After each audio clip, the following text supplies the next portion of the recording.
It's a big day. Should be fun. I don't know. You'll maybe find reasons why it's not, but I can't imagine because we have a lot of great things happening. It's been a very strong week and a very strong weekend. Uh, Before we begin, let me say a few words about the historic events that took place over the last few days. On Saturday, my administration helped broker a full and immediate ceasefire, I think a permanent one, between India and Pakistan, ending a dangerous conflict of two nations with lots of nuclear weapons. And they were going at it hot and heavy, and it was seemingly not going to stop. And I'm very proud to let you know that the leadership of India and Pakistan was unwavering, powerful, but unwavering in both cases, and having these they really were, from the standpoint of having the strength and the wisdom and fortitude to fully know and to understand the gravity of the situation. And we helped a lot. And we helped also with trade. I said, come on, we're going to do a lot of trade with you guys. Let's stop it. Let's stop it. If you stop it, we're doing trade. If you don't stop it, we're not going to do any trade. People have never really used trade the way I used it. That I can tell you. And all of a sudden they said, I think we're going to stop. And they have. And they did it for a lot of reasons, but trade is a big one. We're going to do a lot of trade with Pakistan. We're going to do a lot of trade with India. We're negotiating with India right now. We're going to be soon negotiating with Pakistan. And we stopped the nuclear conflict. I think it could have been a bad nuclear war. Millions of people could have been killed. So I'm very proud of that. I also want to thank Vice President Vance and Secretary of State Rubio for their work and efforts. They worked very hard on that. We also, as you know, created a situation where the Houthis, for the first time ever, have ceased firing, and they've let it be known that they're not going to be firing at American ships anymore, not going to be firing at Americans anymore. This was a heavy barrage that lasted for approximately 50 days. And as you know, they've been in war essentially for forever. But over the last 10 years, they've been very difficult for other countries. Nobody was able to do what we did. But they stopped, and we take their word for it. Their surrogates and them directly said, we don't want to do this anymore. And so we were satisfied with that. In addition, yesterday we achieved a total reset with China after productive talks in Geneva. Both sides now agreed to reduce the tariffs imposed after April 2nd to 10% for 90 days as negotiators continue in the larger structural issues. And I want to tell you that a couple of things. First of all, that doesn't include the tariffs that are already on, that are our tariffs, and it doesn't include tariffs on cars, steel, aluminum, things such as that, or tariffs that may be imposed on pharmaceuticals, because we want to bring the pharmaceutical businesses back to the United States, and they're already starting to come back now based on tariffs because they don't want to pay 25, 50, or 100% tariffs, so they're moving them back to the United States. I spoke to Tim Cook this morning, and he's going to, I think, even up his numbers, $500 billion. He's going to be building a lot of plants in the United States for Apple. And we look forward to that. I really do look forward to that. But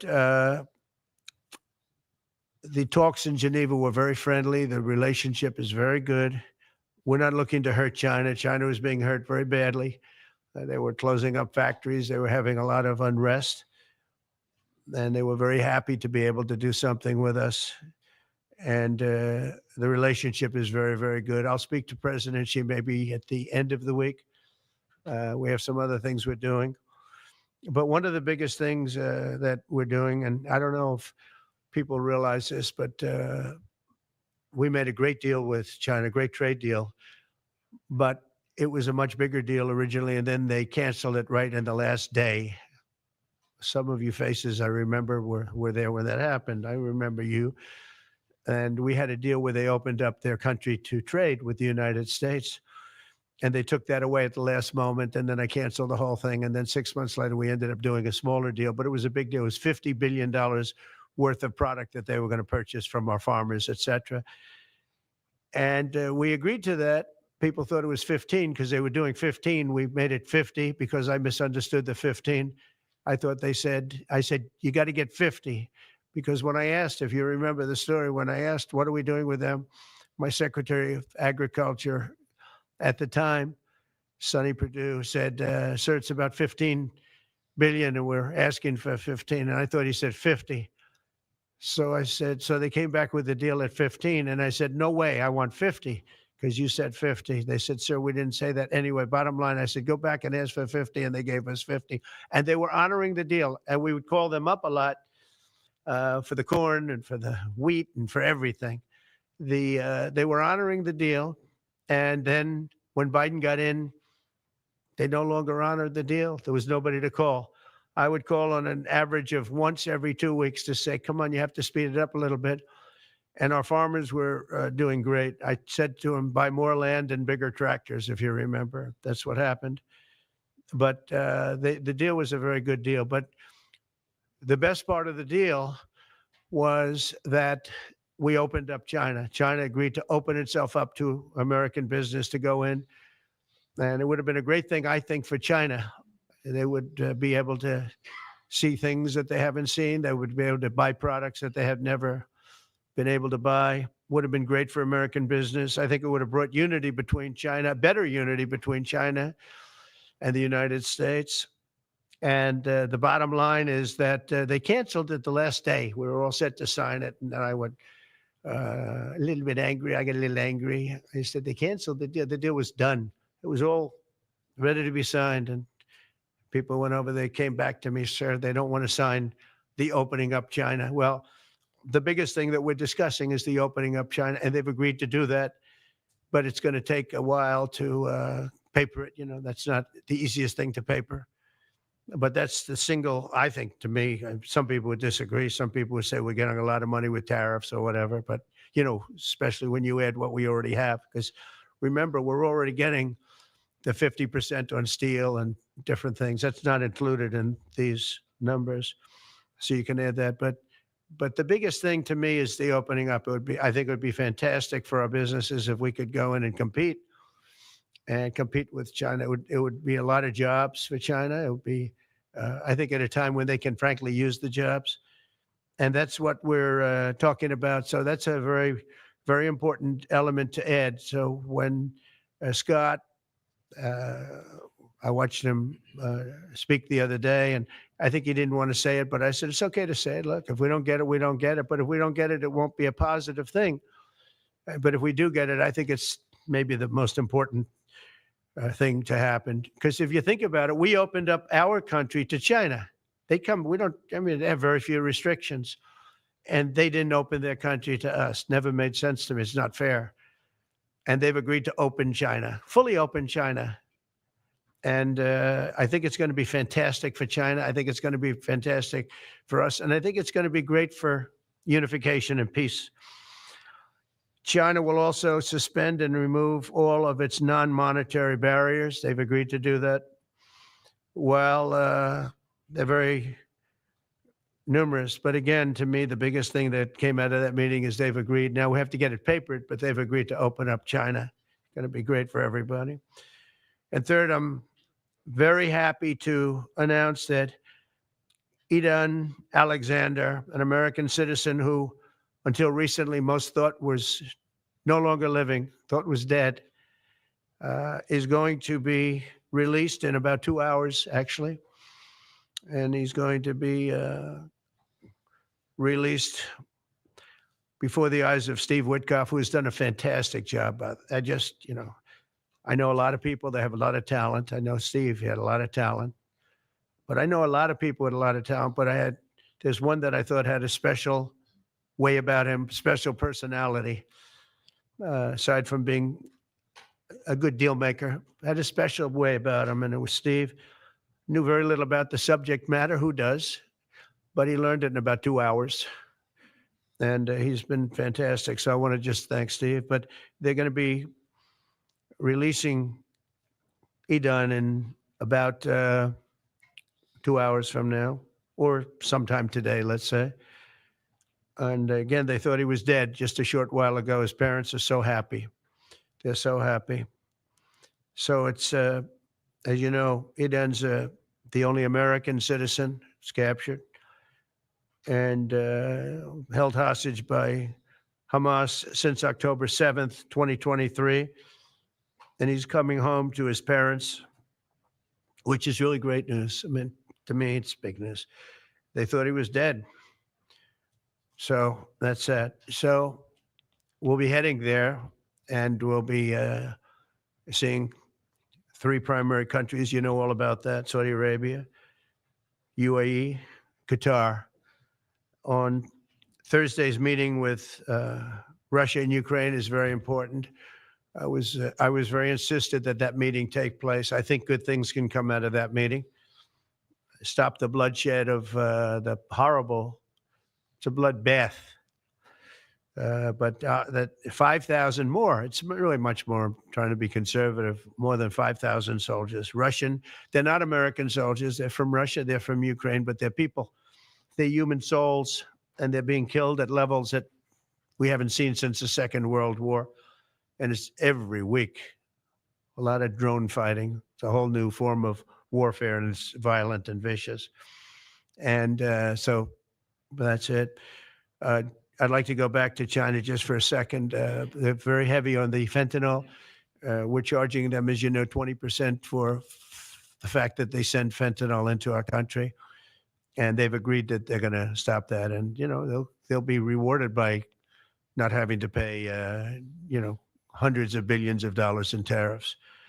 So the fentanyl should stop. It comes from China. It's amazing. And comes through our southern border, comes through our northern border too, comes through Canada, and comes through our southern border, much more through the southern border.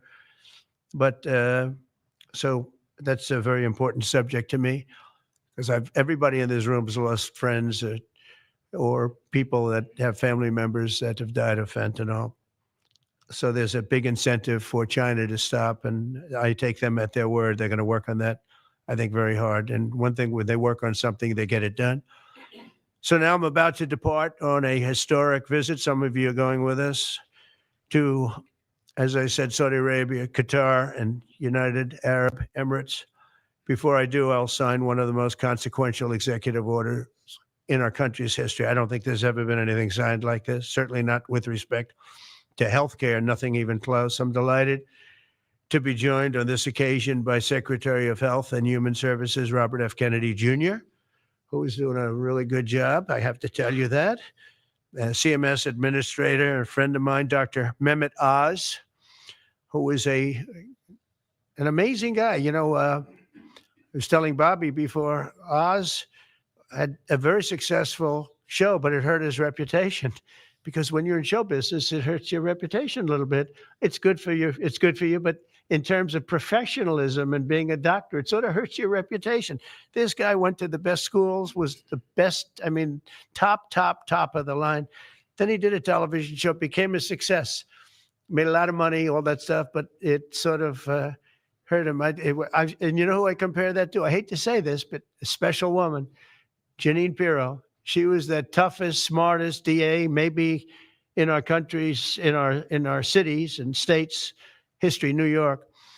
She was really tough, really sharp. Then she did a show, and people didn't think of her quite the same way. She became more of an entertainment person, like Oz. Oz is not an entertainer. He's not really an entertainer, if you know the real story. And she isn't either. She is unbelievable. She was one of the strongest district attorneys in the history of New York, highly respected, very tough, went after the drug dealers at a level that you don't see today anymore. And hopefully she's given up she's leaving the #1 show on cable television, one of the #1 shows on television, period, The Five, but they've got great people left behind, but she was a big part of it. And so I equated to that. Jeanine Pirro is unbelievable. FDA Commissioner Dr. Marty Makary, with a reputation that's second to none, and the job he's doing already has been fantastic. Thank you, Marty. And Director of National Institute of Health, 𝗕𝗢𝗏𝗀𝗀𝗀𝗀, who has been, as you know, from Stanford, so highly regarded, and have all been working with us very hard on this. And the question they would ask, being a little bit new to the government aspect of it, is why doesn't somebody fight the drug price situation, meaning equalization? There's a term, it's called equalization. Nobody wants to mention that term. And I'm not knocking the drug companies. I'm really more knocking the countries than the drug companies, because they're forced to do things. But the drug lobby is the strongest lobby in this country. They say, the drug lobby. It's between that and lawyers. And they have a lot of power. But starting today, the United States will no longer subsidize the health care of foreign countries, which is what we were doing. We're subsidizing others' health care. Countries where they paid a small fraction of what, for the same drug, that what we pay many, many times more for. And we'll no longer tolerate profiteering and price gouging from Big Pharma. But again, it was really the countries that forced Big Pharma to do things that, frankly, I'm not sure they really felt comfortable doing, but they've gotten away with it, these countries. European Union has been brutal.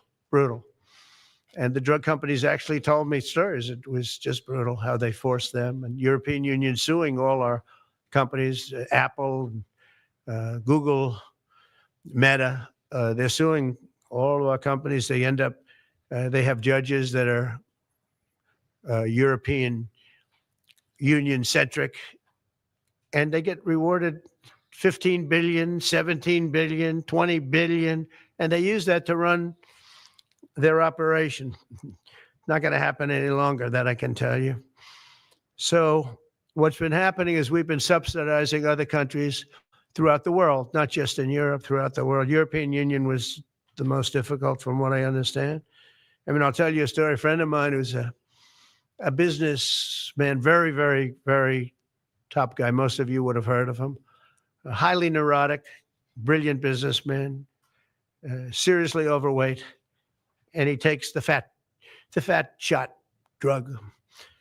And he called me up and he said, President, he calls me, he used to call me Donald, now he calls me President, so that's nice respect. But he's a rough guy, smart guy, very successful, very rich. I wouldn't even know how we would know this, but because he's got comments. Said, President, could I ask you a question? What?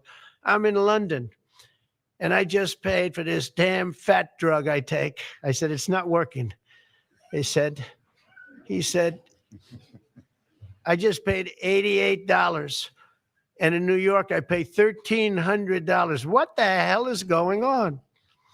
He said, so I checked, and it's the same box, made in the same plant, by the same company. It's the identical pill that I buy in New York. And here I'm paying $88 in London. In New York, I'm paying $1,300. Now, this is a great businessman, but he's not familiar with this crazy situation that we have. But he was stunned. But it was just one of those stories. And I brought it up with the drug companies, represented by somebody who's very, very smart, good person too. And we argued about it for about half hour. And then finally he just said, because they can't justify it, he just said, look, you got me. You got me.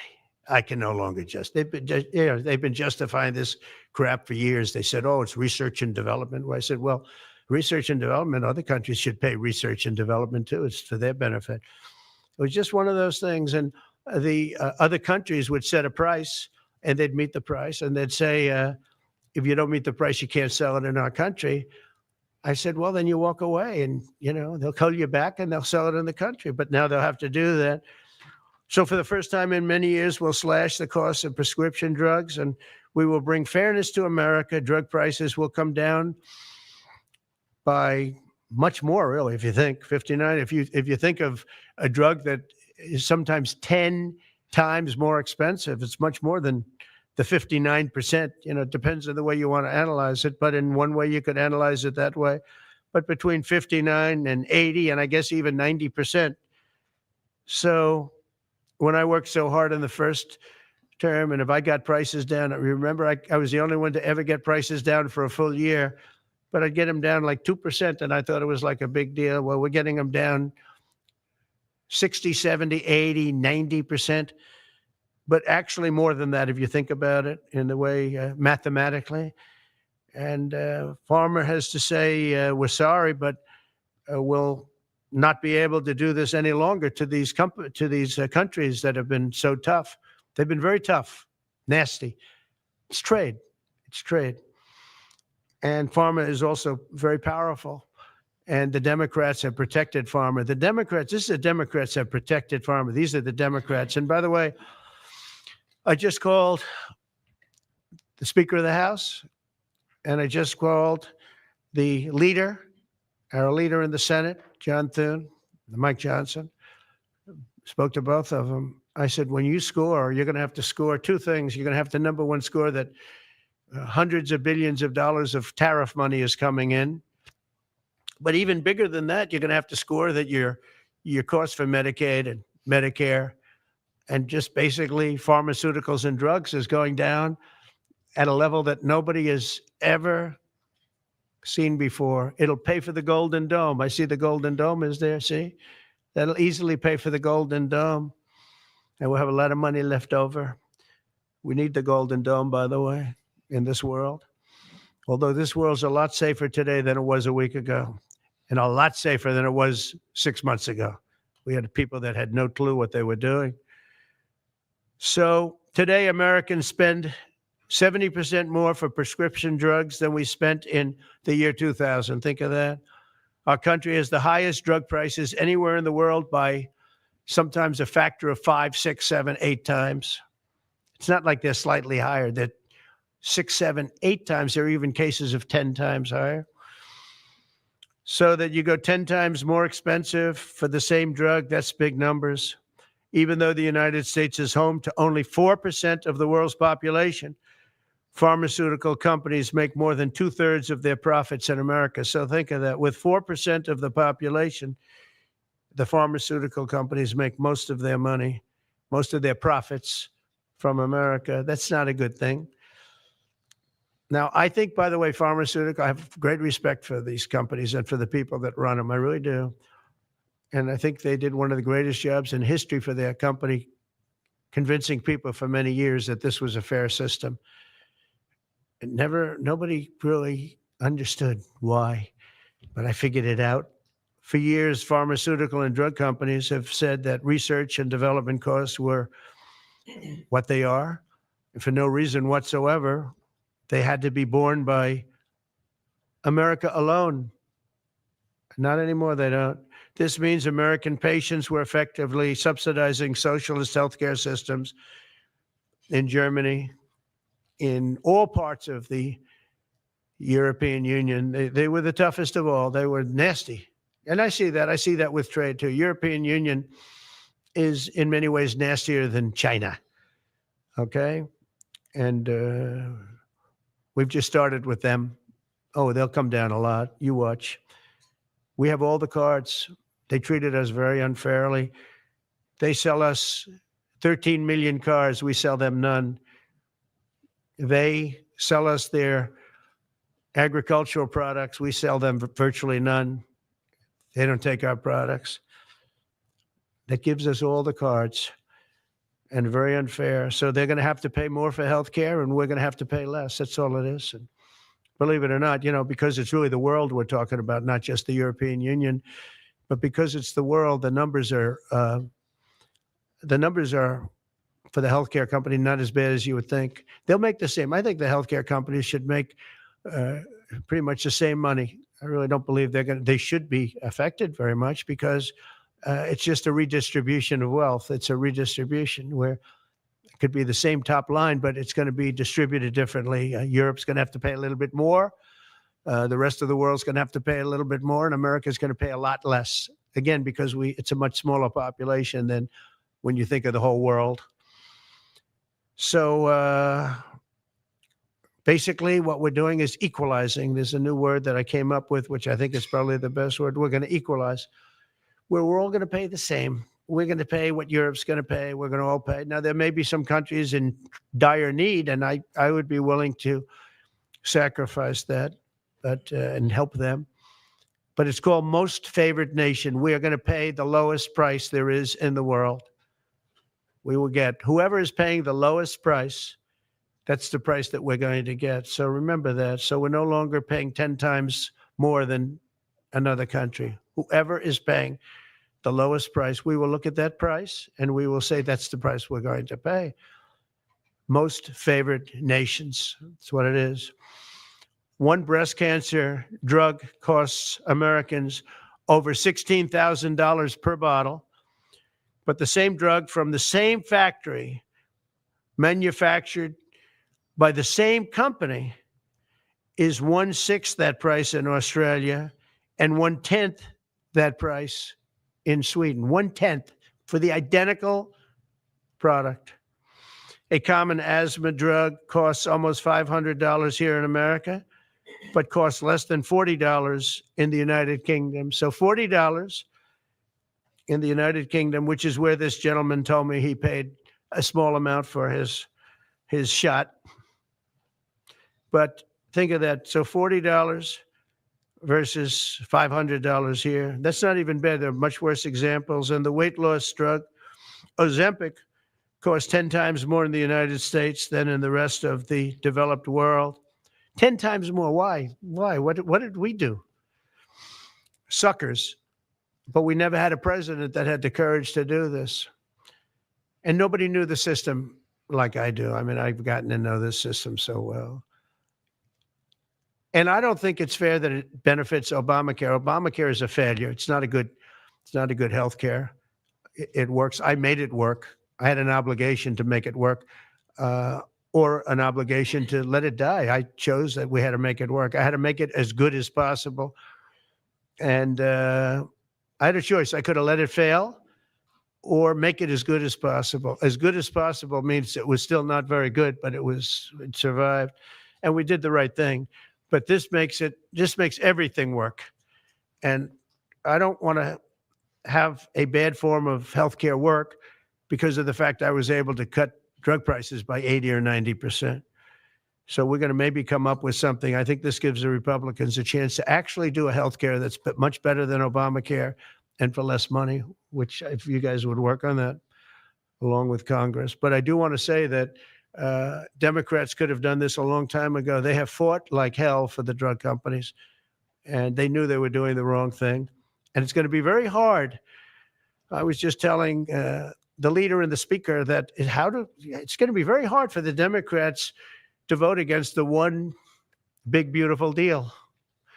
The greatest tax cuts in history, greatest everything. But now you have the big drug prices because that's going to be included. It makes that whole situation different from a scoring standpoint. I just told them, I called them up about this. I said, I'm going to do something that's going to be very monumental, and you're going to be scoring. You better tell your people that this is going to score really well. And then add hundreds of billions of dollars in tariffs to your list also. But as big as the tariffs are, this is something that really hits quickly. 5 years ago, I signed an executive order to confront this disaster, but only confront it in a minor way. It was a good confrontation, but never to this extent. And it took people a little while to understand a very complicated system. But Joe Biden, without any knowledge of what he was doing, terminated the policy and then pretended to negotiate under a new system. And then you take a look, 5 out of the 10 drugs that he negotiated are now over 200% more expensive in America than the rest of the world, and far more expensive than when he even got involved.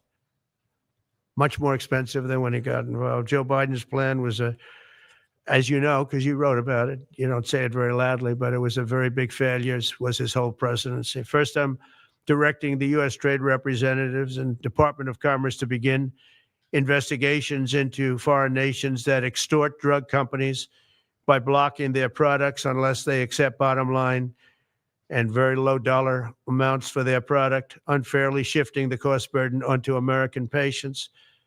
And we'll be taking a look at that very strongly. The biggest thing we're going to do is we're going to tell those countries, like those represented by the European Union, that, that game is up. Sorry. And if they want to get cute, then they don't have to sell cars into the United States anymore. It's a very big subject. And they won't get cute, because I'll defend the drug companies from that standpoint. They were given a price by the European unions and other countries. This is what you do. This is what we're going to pay. We're not going to pay any more. Let America pay the difference, because there was a big shortfall. Let America pay it. And that's what we did, but we're not doing it anymore. Next, my administration will secure what we're calling most favored nations drug pricing. The principle is simple. Whatever the lowest price paid for a drug in other developed countries, that is the price that Americans will pay. And we're using the term other developed countries because there are some countries that need some additional help, and that's fine. I think that's very good. Some prescription drug and pharmaceutical prices will be reduced almost immediately by 50 to 80 to 90%. Big Pharma will either abide by this principle voluntarily or will use the power of the federal government to ensure that we are paying the same price as other countries. To accelerate these price restrictions and reductions, my administration will also cut out the middlemen. We're going to totally cut out the famous middlemen. Nobody knows who they are, middlemen. I've been hearing the term for 25 years, middlemen. I don't know who they are, but they're rich. That I can tell you. We're going to cut out the middlemen and facilitate the direct sale of drugs at the most favored nation price directly to the American citizen. So we're cutting out, Bobby, the middlemen. It's so important, right? They got to do that. They're worse than the drug companies. They don't even make a product, and they make a fortune. It's very smart business people, that I can tell you. If companies make no significant progress toward most favored nation pricing, which we will insist that they do, so I think I'm wasting time talking about it. We're going to insist upon it. And we'll insist, and we're going to help the drug companies with the other nations, because those other nations do a lot of trading with us. They need our trade, just like China needed us very badly. They need us just as badly. We will do whatever we have to with trade, just like we did some great things with trade with India and Pakistan. It really helped the situation, very heated situation.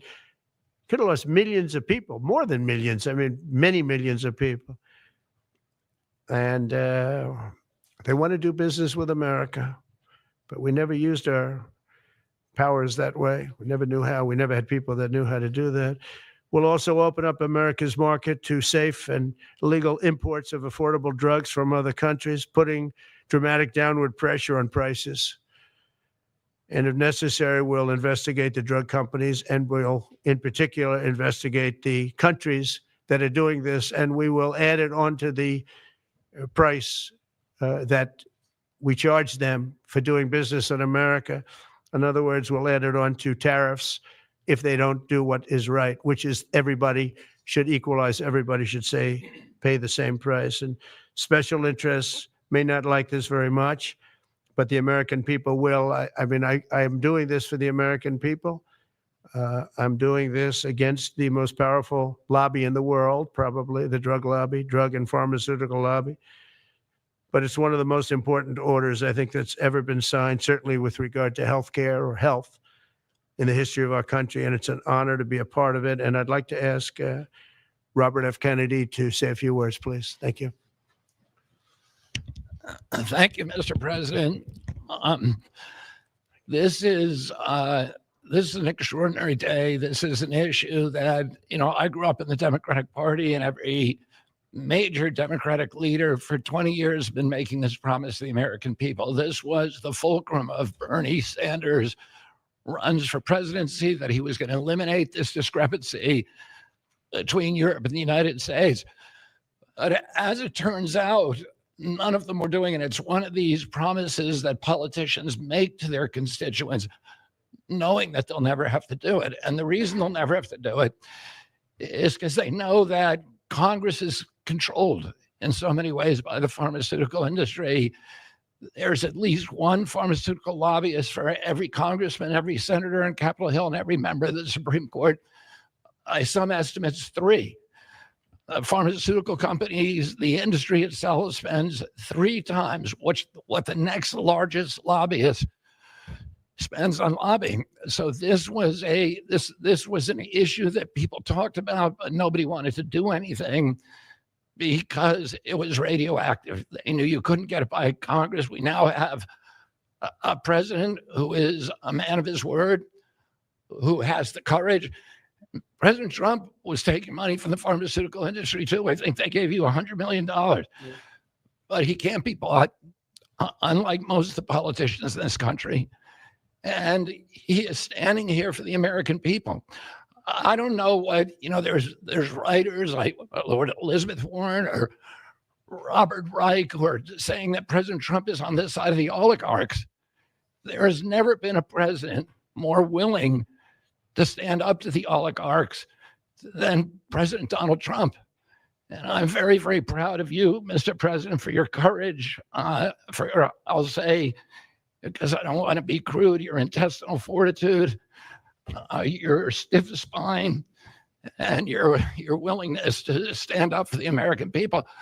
We have 4.2% of the world's population.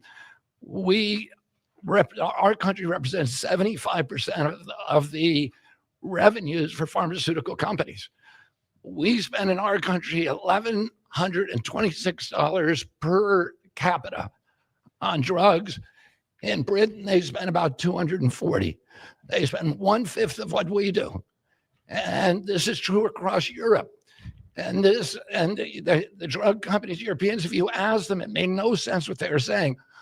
America has to pay for this innovation or it's not going to happen. What President Trump is saying to our European partners is you got to raise the amount that you're paying for those drugs and pay for your share of the innovation. That the United States is no longer subsidizing that. If the Europeans raise the price of their drugs by just 20%, that is $10 trillion that can be spent on innovation, and the health of all people all across the globe is going to increase because we're going to have better products. So I'm just so grateful to be here today. I never thought that this would happen in my lifetime. I have a couple of kids who are Democrats, are big Bernie Sanders fans. And when I told them that this was going to happen, they had tears in their eyes because they thought this is never going to happen in our lifetime. And we finally have a president who's willing to stand up for the American people. Thank you. And Dr. Oz. Thank you, Secretary Kennedy. This is the most powerful executive order on pharmacy pricing and healthcare ever in the history of our nation. And it's only happening because we have a president with the fortitude, the guts to stand up to the withering criticism and lobbying that's going to occur as soon as folks hear about the executive order. So on behalf of the child in Philadelphia who's got an autoimmune disease with a $1,000 a month drug, or the older woman in Los Angeles who's on a blood thinner who can't afford her copay, I want to thank President Trump. God bless you for having the guts to take on this industry. Thank you, sir. Thank you very much. So let's talk about the details a little bit. And this is primarily about equalization, as President Trump said. It's about fairness. Think of NATO as a metaphor. When President Trump said, you've got to pay a little more so it makes sense for all of us, they came up. And the European countries contributed. The same thing we believe will happen in this situation. Most people who have thought about this process agree that it is patently unfair to tolerate the numbers that Secretary Kennedy and President Trump have reflected to you. On this chart to my left is a list of the 10 drugs that were negotiated in the IRA. Again, this is the bill, the law that regulates a negotiation process. This is the best price that was able to be obtained by the Biden administration. And if you look at these numbers, they actually reflect how much on top of the most favored nation price was being paid by the United States. So the closest to me, and Bob, you can point to the Jardiance, the closest one, 289%, the one that's closest to you. That means that we are paying in America 4 times more than that drug costs in other countries. Again, 100% is the baseline. It's 289% above that baseline. It goes all the way down to when we're paying 50% more than any other country. That's the range.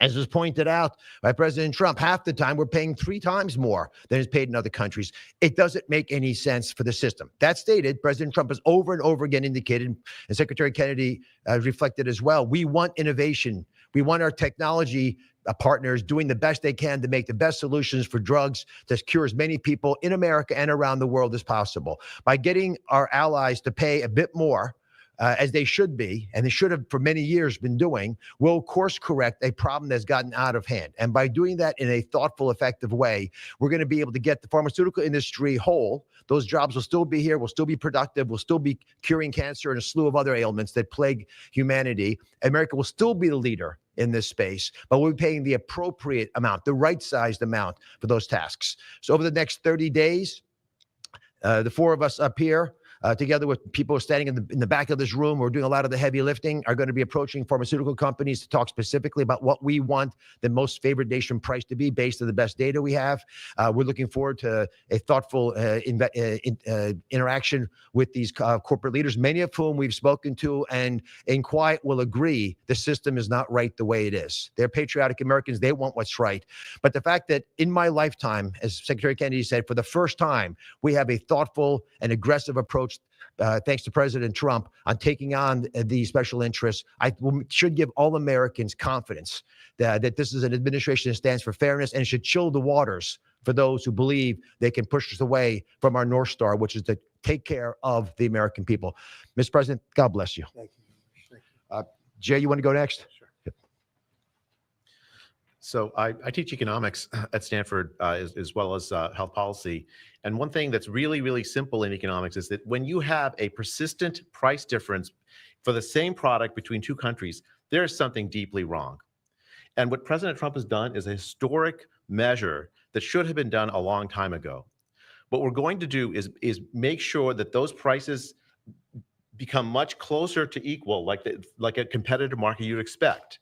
Right now, what's happening is the American people are subsidizing in large fraction the research and development efforts for drug companies around the world by the higher prices that we pay. With this new order, Europe will share the burden of that. And in fact, if you may think of it as like as somehow it's like it's going after drug companies, actually it's helping drug companies. Because what we're also going to do with this order, what President Trump has done with this order, is he's said to European governments, look, if you are taking advantage of the drug companies by forcing them to charge very, very low prices, we're going to defend American drug companies in Europe. At the same time, we're standing up for the American consumer who's been paying far too high prices for far too long. I can go back decades to point to congressional reports after government report after government report of tremendously high drug prices, much higher than the rest of the world. And nothing has been done about it until this moment. And I'm really, really proud, President Trump, that you have done this. I'm really proud to be included in this and looking forward to the work ahead. Thank you. Thank you, Mr. President. On behalf of the many doctors I've talked to about this very issue, thank you for taking the bull by the horns. Presidents on both sides of the aisle have talked about this and floated it and said they've wanted to do it. So you've had the courage to do it. Thank you. I've been a surgical oncologist at Johns Hopkins for 22 years, and I have seen patients suffer. We didn't take an oath to heal patients and then watch their life get ruined financially, with their home, mortgage, retirement, going down the drain with GoFundMe campaigns, raising money from church communities and synagogues and friends they haven't seen in 20 years to try to raise money for what? For a system where Americans have been getting ripped off by 10, 12, 15 times higher prices than we see in other countries. The fundamental problem in healthcare is that we've had non-competitive markets. We can do little things around the edges, or we can transform those markets to competitive markets. And that's what this executive order does today. Imagine buying a Ford for $175,000, a regular car, and then hearing that people in London are buying it for $10,000 every day, all day long. That is the craziness of this system. We're going to do everything we can at the FDA to support this executive order. It's transformative. Thank you, Mr. President. Thank you. Thank you very much. So thank you very much, everybody. I think it's a very important day. In many ways, you have, we'll start with the Houthis. We go to Pakistan and India. We go to what we did with China, the trade deal, and with UK. And by the way, many other deals are coming in very much. At a certain point, we'll just set the price because we know where we are. but we'll just set the price. But world trade is going to be terrific, and our country is going to be making a lot of money. Taxes are going to go down. Taxes are going to go down very, very substantially. But you look at all of the things that we've done, and now today I'm heading over. We'll see what we're going to do with respect to Iran. I think you have very good things happening there too, by the way. I think can't have a nuclear weapon, but I think that they are talking intelligently. We're in the midst of talking to them, and they're right now acting very intelligent. We want Iran to be wealthy and wonderful and happy and great, but they can't have a nuclear weapon. It's very simple. So I think they understand that I mean business, and I think they're being very reasonable thus far.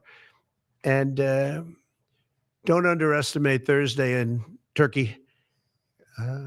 President Erdogan is going to be a great host, and we are doing some work with him having to do with Syria too. By the way, we're going to have to make a decision on the sanctions, which we may very well relieve. We may take them off of Syria because we want to give them a fresh start.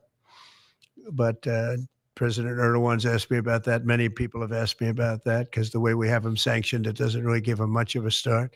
So we want to see if we can help them out.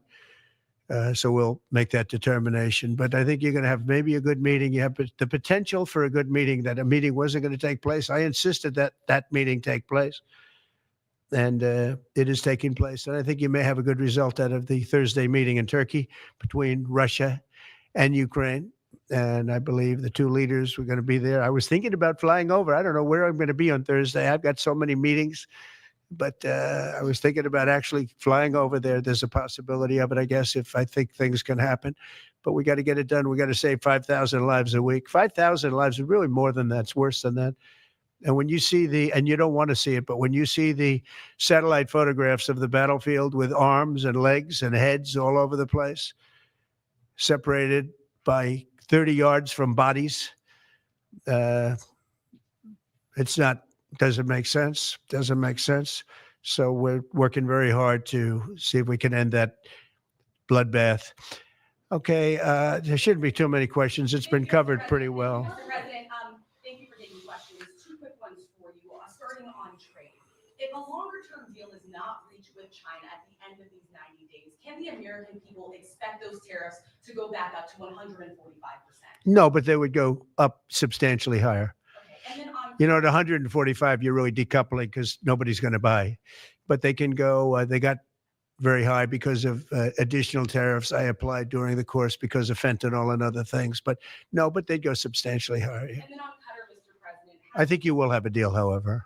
Okay, confident that there will be a deal. On Qatar, has Qatar asked for anything in exchange for that $400 million luxury jumbo jet? And how can the American people be so sure that they will not in the future? Well, I think what happens with the plane is that, we're very disappointed that it's taking Boeing so long to build a new Air Force One. We have an Air Force One that's 40 years old. And if you take a look at that compared to the new plane of the equivalent, stature at the time, it's not even the same ball game. You look at some of the Arab countries and the planes they have parked alongside of the United States of America plane. It's like from a different planet. And it's close to 40 years old, might be more than 40 years old now. And we, when I first came in, I signed an order to get it built. I took it over from the Obama administration. They had originally agreed. I got the price down much lower. And then when the election didn't exactly work out the way that it should have, a lot of work was not done on the plane because a lot of people didn't know. They made change orders that were so stupid, so ridiculous. And it ended up being a total mess, a real mess. And when I came back, I said, by the way, what's going on with the Boeings that are coming in? Well, sir, they're way behind. And they are. They're way behind. They were way behind. Another mess that I inherited from Biden. And it's going to be a while before we get them. And I think Qatar, who we've helped them a lot over the years in terms of security and safety. I think they, and very, very nicely, and I have a lot of respect for the leadership and for the leader, Qatar. And I think they knew about it because they buy Boeings. They buy a lot of Boeings. And they knew about it. And they said we would like to do something. And if we can get a 747 as a contribution to our Defense Department to use during a couple of years while they're building the other ones, I think that was a very nice gesture. Now, I could be a stupid person and say, oh, no, we don't want a free plane. We give free things out. We'll take one too. And it helps us out because, again, we're talking about we have 40-year-old aircraft. The money we spend, the maintenance we spend on those planes to keep them tippy top is astronomical. You wouldn't even believe it. So I think it's a great gesture from Qatar. I appreciate it very much. I would never be one to turn down that kind of an offer. I mean, I could be a stupid person and say, no, we don't want a free, very expensive airplane. But I thought it was a great gesture. And I think it was a gesture because of the fact that we have helped and continue to, we will continue to, all of those countries, Saudi Arabia, UAE, Qatar, and others. We keep them safe. If it wasn't for us, they probably wouldn't exist right now. And I think this was just a gesture of good faith. And I don't get it. Someday it'll be like Ronald Reagan. They decommission them. You know, they get to a certain age, they decommission them. It'll go to my library. They're talking about going to my library in years out. But I thought it was a great gesture. And it's something that was done by Ronald Reagan. They actually decommissioned the plane and he put it in his library. And it actually has made the library, I think, a Boeing 707. It's actually made the library more successful. So it was good. Do you plan to use the plane after you leave office? No, I don't. No, it would go directly to the library after I leave office. I wouldn't be using it. No. Mr. President, on the hostage, you said that the release of the American hostage, Adam Alexander, is a step in good faith to end this war. Do you expect any progress, or perhaps announcement on ceasefire during your trip to the Middle East? We hope that we're going to have other hostages released too, as you know. So when I met with the hostages 3 weeks ago that were there for quite a while, you remember the 10 people that came in, mostly young people, 1 or 2 were a little bit older. They were explaining the trials and tribulations. I mean, they went through hell. And I said, how many are there? They said 59. I said, that's a lot. I didn't realize, because we got a lot out. You know, we got a lot of hostages out, I think you will acknowledge. They said 59. But then they said, they followed that up by saying 59, of which 24 are living, the rest are dead. But the people whose son, mostly son, I think 1 daughter in this case, but mostly sons are there, or husbands are there. Those people want the dead bodies as much as they want the live body. I have a mother that calls me, but came up to me when I first met her and she said, sir, please get my son out. He's dead, but they have his body. And I asked her about that, and it's as though he were alive. The level of wanting that body back is the same. It couldn't be any more, as though he were alive. So, you know, getting the bodies back is very important. That could be a thing having to do with the religion. It could be sent. I was amazed at the level of importance. It's the same as if the son or husband or whatever was alive. So they said 59. In fact, they came in with a number 59 written out on like a sign on their chest. They came to thank me for getting them out. And I said, what does the 59 mean? They said, well, that means there are 59 people. But then they said, but 24 are living. Now it's 21. The number's 21. So now it's actually, we'll get Eitan today. We think we're getting him today. So it's 20. So they have 20 live hostages there. The rest are dead bodies. Mr. President, are you open to negotiating your tariffs on cars, steel, and aluminum with China or any other country? Well, we're not even talking about that. We're bringing the car business back into this country. We have commitments, and not only commitments, they've already started construction on many plants. They've left Mexico in a few cases. In a few cases, they've left Canada. They're not going to build in Canada. They're going to build here because we have the market, and the tariffs have been amazing. The election and the tariffs. November 5th was a big day, and on top of that, of course, you wouldn't have the tariffs without the election, I guess, if you look at it. But we have at least 11 committed massive car factories that are going to be built, that are in the process of being built. and some are going through. Some have actually started. We also have renovations of existing factories where they weren't utilizing the full factory from years gone by, and now they're under full renovation. They'll be opening up full factories in a very short period of time. Our car industry is, I think we're going to have the #1 industry. You know, if you look at Japan and these others, they do tremendously with cars, and they can do that too. But you know, if they want to sell cars in the United States, they're going to have to build factories in the United States, because I'm interested in cars for the United States. Now, one other thing is, in our tax bill, we're giving not only no tax on tips, no tax on Social Security, no tax on overtime, but also we're going to get a deduction for people that borrow money to buy a car if it's made in America. If it's not, we have no interest. On the meeting with between President Putin as well as President Zelensky, if President Putin doesn't show up to these talks in person in Turkey, will you join Europe in putting higher sanctions on If I felt it would be important toward getting the deal done, I'm the one that insisted on the meeting. They couldn't get a meeting because one said ceasefire, one said no ceasefire. It was going back and forth. I said, look, at this point, we got to stop it. Just go to the meeting. The meeting's been set. Go to the meeting on Thursday. And if I thought it would be helpful, I don't know where I'm going to be at that particular point. I'll be someplace in the Middle East, but I would fly there if I thought it would be helpful. Yeah, please. Refugees. I want to ask you about South African refugees. Dozens of Afrikaners who claim discrimination in their home country are heading to the United States, Right. where your administration is going to welcome them as refugees. Now, this comes as you've halted virtually all refugee admissions for people fleeing famine and war from countries like Sudan and the Democratic Republic of Congo. Why are you creating an expedited path into the country for Afrikaners but not others? Because they're being killed, and we don't want to see people be killed. Now, South Africa leadership is coming to see me, I understand, sometime next week. And, you know, we're supposed to have I guess a G20 meeting there or something, but we're having a G20 meeting. I don't know how we can go unless that situation's taken care of, but it's a genocide that's taking place that you people don't want to write about, but it's a terrible thing that's taking place. And farmers are being killed.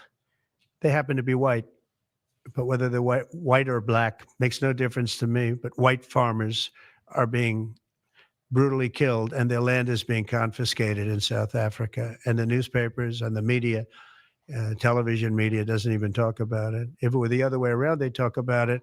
That would be the only story they talk about. And I don't care who they are.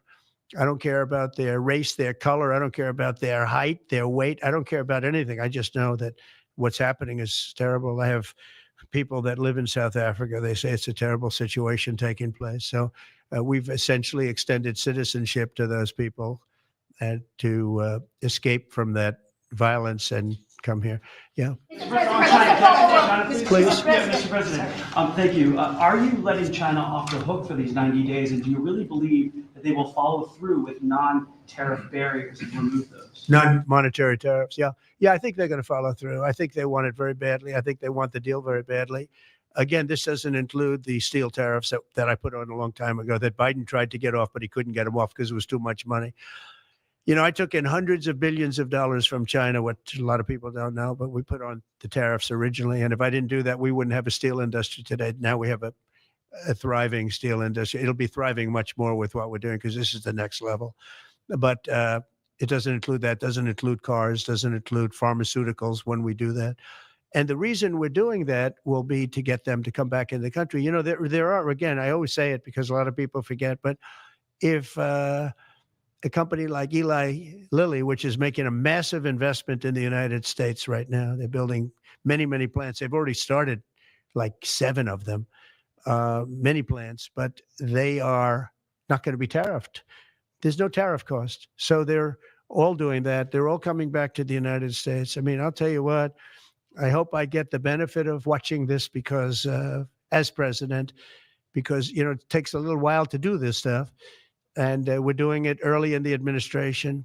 If you think of it, we have, I believe, if you look at the real total, it's over $10 trillion committed for plants and factories. Other administrations haven't had $1 trillion over a 4-year period, even over an 8-year period. We have over $10 trillion committed in one form or the other over 2 months. Give me a break. I'm here 3, but let's give me a break on the first month. We want to get acclimated. But if you think about it, it's really 2 months. And so in 2 months, we have an investment already of over $10 trillion. And other presidents haven't had that done over a year, over 4 years in some cases. It's unprecedented. There's never been anything like it. It's a very exciting time in America. Thank you very much, everybody. Thank you. Who's in charge of the budget bill while you're gone, sir? Mr. President, are you ready to impose sanctions on Russia if Putin doesn't agree with the 30-day I have a feeling ceasefire? they're going to agree. I do. I have a feeling. And Who's who's in in charge charge of the budget countries? bill? Let's see what happens. No European countries Mr. will Who's be in charge of the involved, budget bill Mr. President, in the negotiations while you're negotiations. The budget bill negotiations are taking place. Who in your administration is in charge of that while you're gone? Is it Everybody, J.D. Vance, Bobby, Dr. from the standpoint of medical, this group behind me, I mean, I think it's the best group ever assembled in terms of medical. I think you're going to see a tremendous cut. I don't think, I mean, I know you're going to see it in Medicaid and Medicare. That cut will be massive because drugs are 50, 60% of the cost. So Medicaid costs are going down and Medicare costs are going down because of what we're doing today. And there's no, it's not like, oh, gee, well, maybe it won't happen. It's going to happen because the other countries have no choice. Now, the drug companies are going to have to say, listen, if you don't pay more, we're not going to give you the drug. And they're willing to do that. So that's it. They have to, we have to equalize. How do Mr. you President, respond what to is the fact Mr. that price controls?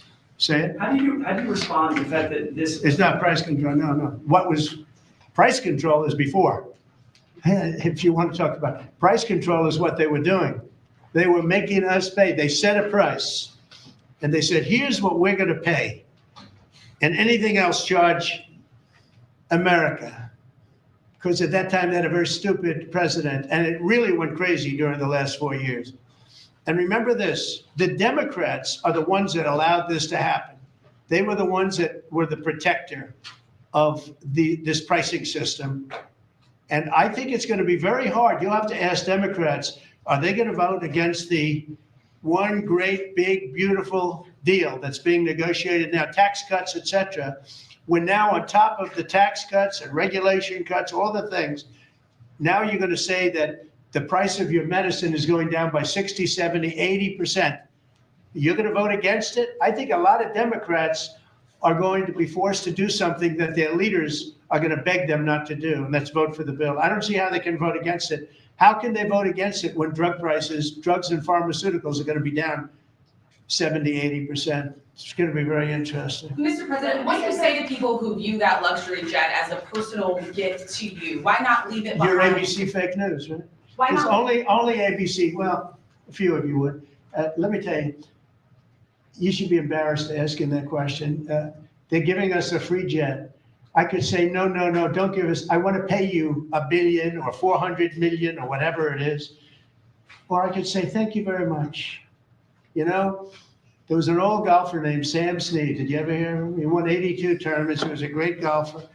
And he had a motto, when they give you a putt, you say, thank you very much. You pick up your ball and you walk to the next hole. A lot of people are stupid. They say, no, I insist on putting it. And then they putt it and they miss it. And their partner gets angry at them. You know what? Remember that, Sam Snead. When they give you a putt, you pick it up and you walk to the next hole and you say, thank you very much. Respectfully, sir, as a businessman, some people may look at this and say, have you ever been given a gift worth millions of dollars and then not receive It's not a gift to me, it's a gift to the Department of Defense. And you should know better because you've been embarrassed enough and so has your network. Your network is a disaster. ABC is a disaster. Here is the bill. Bobby, come on over here. Now you're talking about trillions and trillions.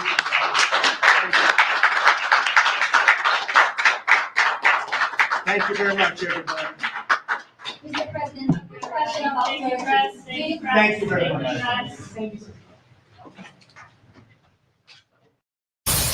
Moments ago, the president signed an executive order that will reduce the price of prescription drugs. Watch this. Starting today, the United States will no longer subsidize the health care of foreign countries, which is what we were doing. What's been happening is we've been subsidizing other countries throughout the world, not just in Europe, throughout the world. So for the first time in many years, we'll slash the cost of prescription drugs, and we will bring fairness to America. We're getting them down 60, 70, 80, 90%, but actually more than that if you think about it in the way mathematically. Extraordinary stuff. Health and Human Services Secretary Robert F. Kennedy Jr. was in the room when Trump signed the order, and he joins me now. Mr. Secretary, Trump says some prices will come down almost immediately. What is the timetable for these price cuts? Well, there's a series of escalating steps, but you know what? That will bring them down to European levels. Right now, America provides 75% of the pharmaceutical revenues in the world. And we only have 4.2% of the world's population. Sure. We're paying in our country, the list price for Ozempic is $1,300 per dose. In London, it's $88. And Democratic and Republican politicians have been talking about for years, we got to end these discrepancies.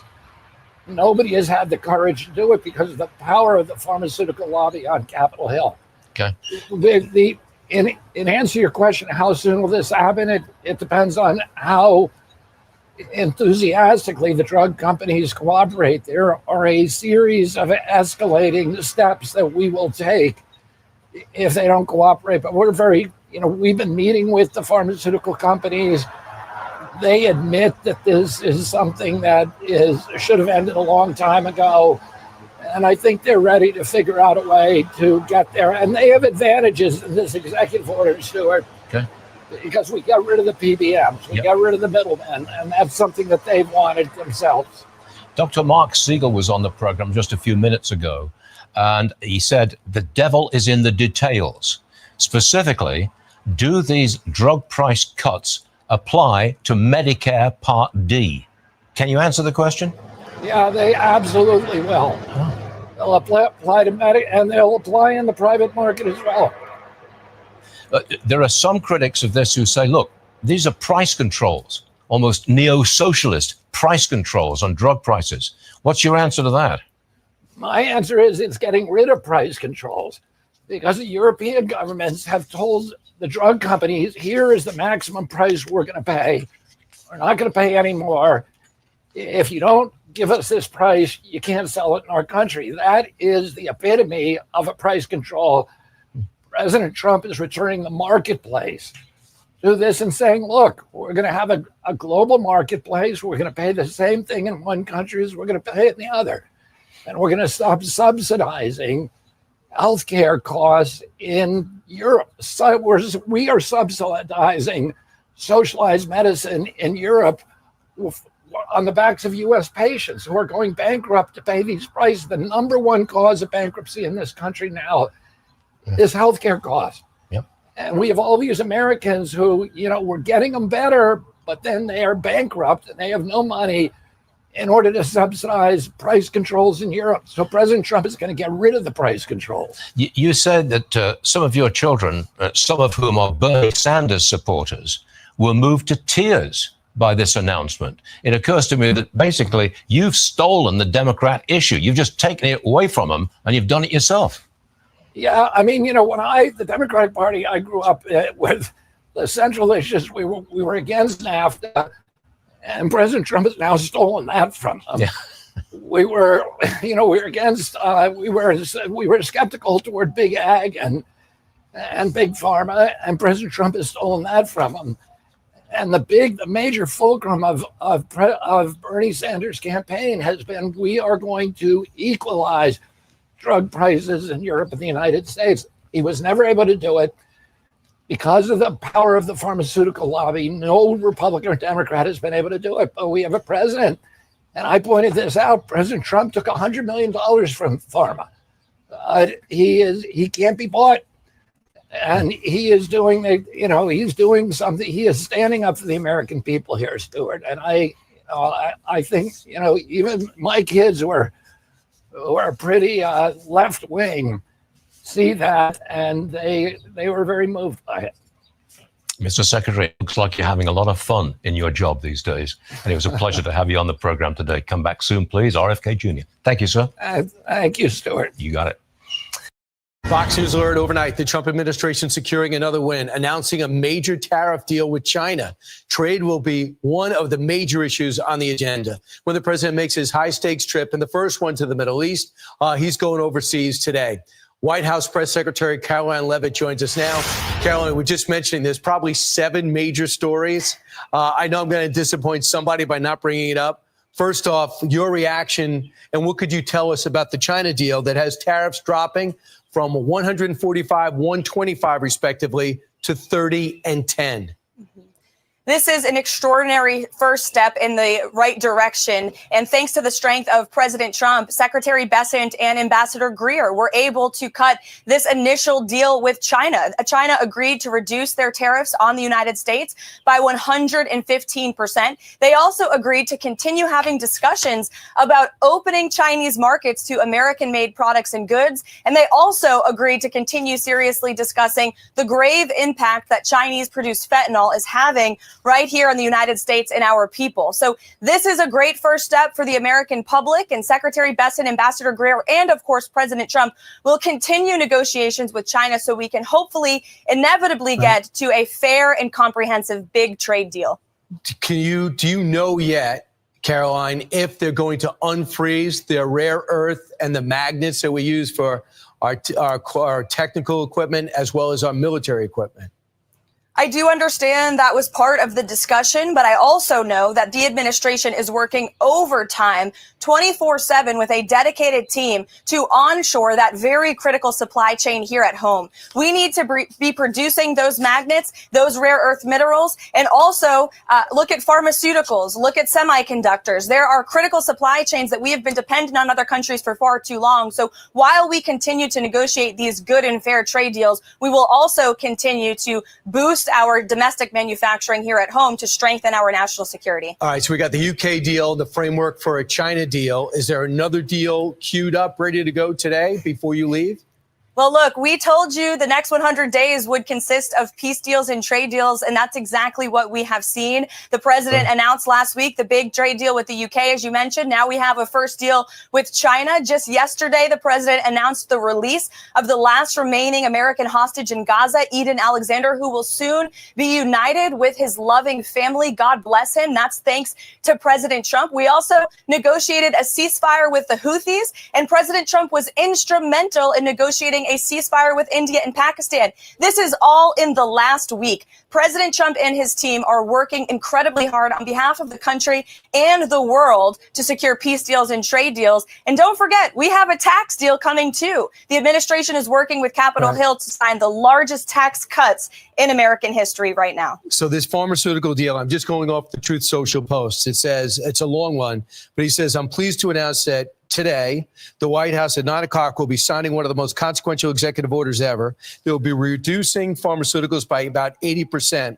Essentially, we are going to pay less than the country that's paying the least for pharmaceuticals from here on in. How does that work?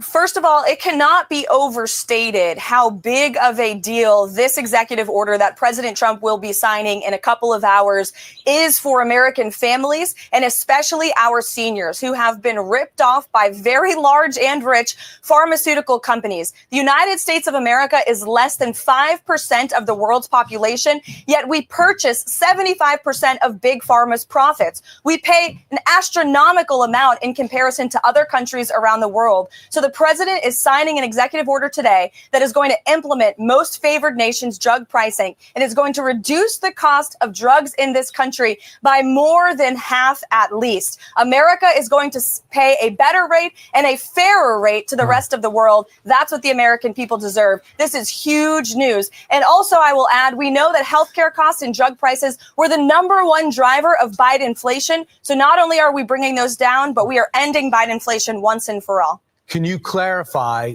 that Qatar is giving us a new Air Force One as a personal gift to President Trump? Are they gifting it to the country? What could you tell us about this luxury liner that looks like a hotel in the air? Well, the Qatari government has graciously offered to donate a plane to the Department of Defense. The legal details of that are still being worked out. But of course, any donation to this government is always done in full compliance with the law. And we commit ourselves to the utmost transparency, and we will continue to do that. Do you worry that if they give us something like this, they want something in return? Absolutely not, because they know President Trump and they know he only works with the interests of the American public in mind. So, Karoline, it was a great Mother's Day, I imagine, for yourself, even though you have like 8 major news stories happening. You published a few pictures, posted a few pictures. Can you bring some color and some light on what Mother's Day meant to you this year?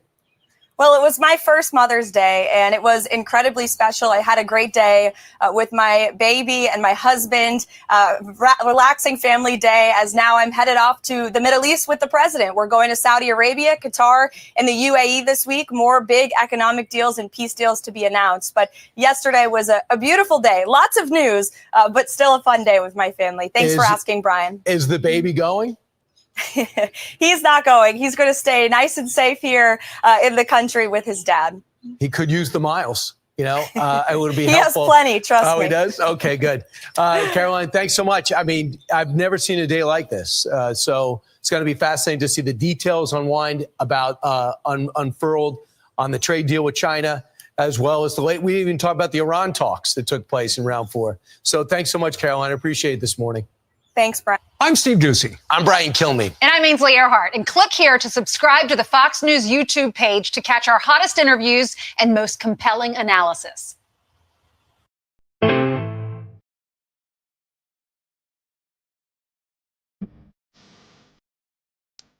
One, a weekend of action. The last living U.S. hostage in Gaza, Eden Alexander, set to be released today. China and the U.S. headed for a trade deal, heading markets north into the green. India and Pakistan ceasefire, and next could be Ukraine and Russia. Finally, Trump attacks Big Pharma. We break it all down with the author of a brand new book, Behind the Badge, our friend, Joey Jones. 2, Democrats storm an ICE detention center in New Jersey, always rallying around someone other than Americans. 3, the Cowboys' grades of the draft and the trade for George Pickens, a request and fulfilling a promise. Promises made, promises kept. From the crawfish boil here on the Will Cain Show.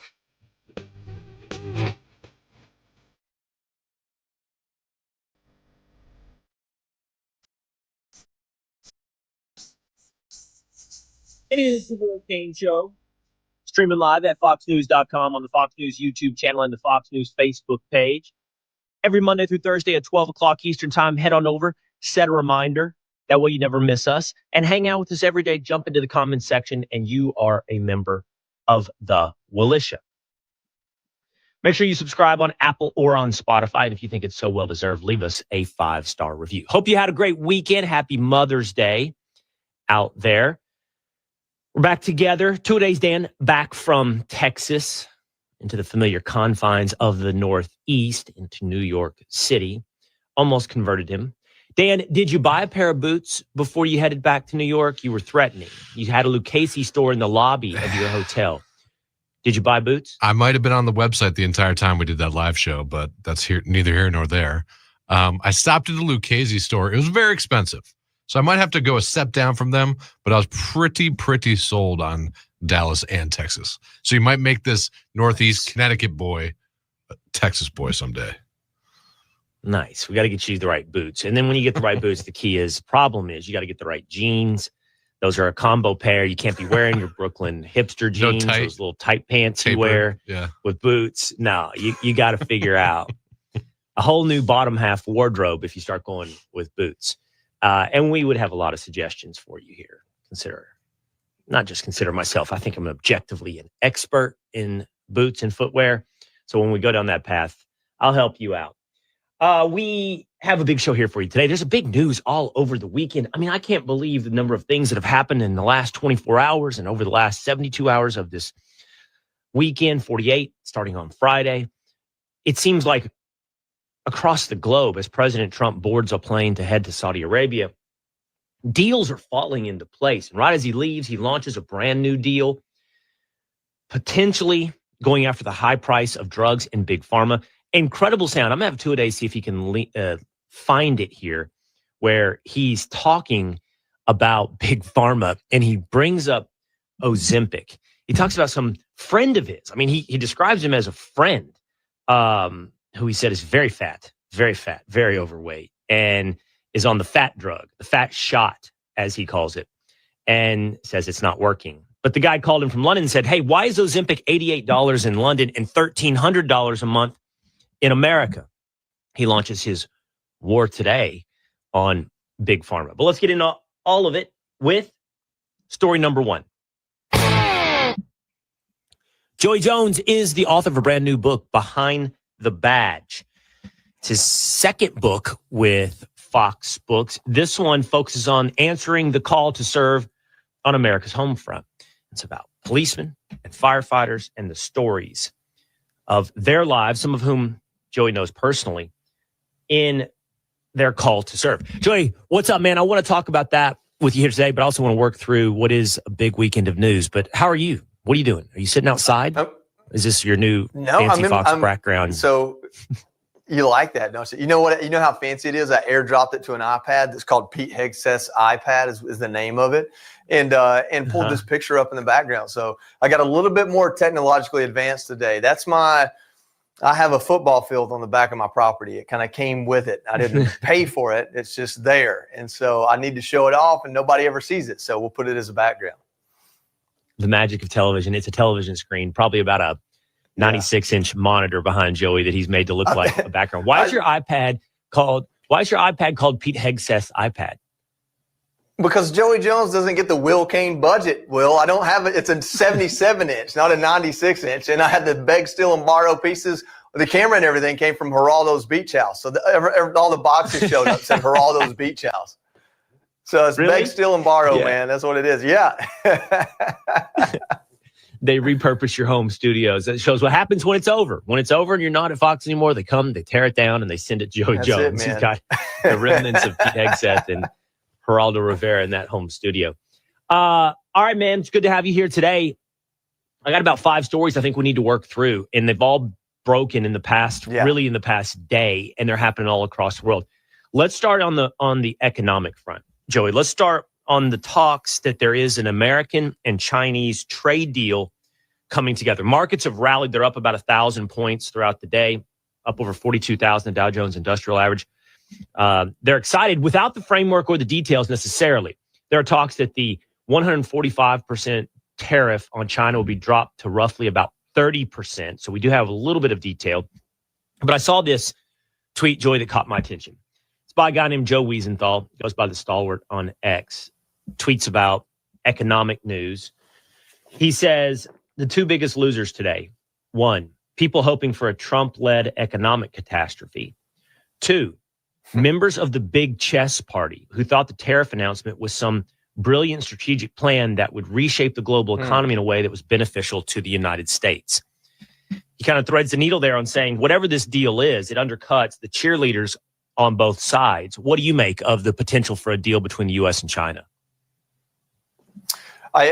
This stuff is, it's not like you need to be a finance major to understand it, because it does affect, like there are a lot of people that have small businesses that rely on China to source their goods. I think that one thing we need to understand is we're never going to bring things like clothes back to the United States. There's just no way to produce those things in a way that fits our economy. It would be we'd have to hit dire straits, really, to be able to manufacture some things here in this country. We'd have to be desperate. And that is what it is. People that make T-shirts and clothing, it's just almost impossible to have something that blue-collar people can afford and make it here. I go above and beyond and spend a lot of money, actually, to get some of my suits made here in this country for that purpose, just to support manufacturing here. But that's not something everybody can afford.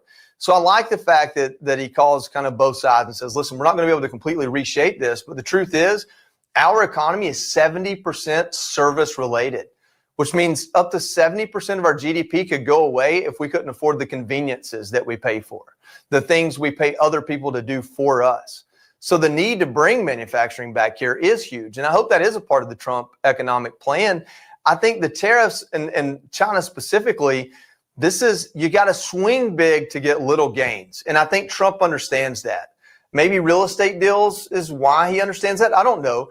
But you got to go massive. I mean, 145% tariff to wake China up, because the detail and the win is in the fine print, because I can't remember who was quoted, but in the article I just read, it said that the U.S. expects and is pressuring for non-monetary hurdles for U.S. exports in China to be cleared. And so it's things like China may mandate that to be a company moving some of its product into China, they own some of it. China is set up, a lot of people don't understand this. It is a communist country in most of China, but then you have these little enclaves called capitalist economic zones. And these are your bigger cities, and it's basically where you go tour if you're a tourist. And in those areas, there's a miniature capitalist system that operates there. That's why American companies can partake in their economy. But there's a lot of Chinese government oversight and control. And so what are these non-monetary hurdles and blockades that they're talking about, and how are they being mitigated? That might be the meat and potatoes of any kind of deal. Because the truth is, a few months ago, there was a 0% tariff on U.S. goods going to China. But the Trump administration and many in government would say it was still an incredibly expensive thing to do because of those non-monetary blocks and hurdles. So what are they, and how are we mitigating them through this deal?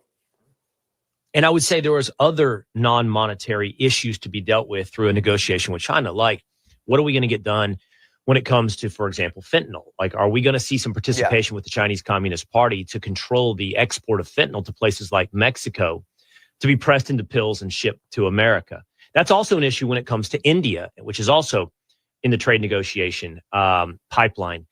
Yeah, I think the thing you said that really resonates with me the most is anyone that's ever paid attention to Donald Trump, or for that matter, understands pretty much the blueprint for a hard negotiator is maximum ask, compromise in the middle when it's done. So 145% wasn't sustainable. Yeah. Now, was it designed to hurt China? Yes. And to bring them to a pressure point? Yes. And there are indications that was happening inside the Chinese economy. We've seen stories and details about Chinese plants and worker strikes already beginning to take place. But that's designed to bring them to the table. It isn't designed, as you point out, to be making Nikes in America.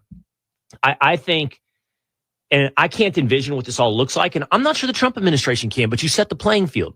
You deregulate, you lower taxes, you create foreign investment in the United States, which we've seen a ton of that, and you hope that the next manufacturing boom is in Louisiana and not in Beijing. Yeah. You hope that when there's AI data centers, AI houses, AI warehouses, AI plants, whatever it is that is the next economy is centered here. And hopefully along with that is some semblance of jobs.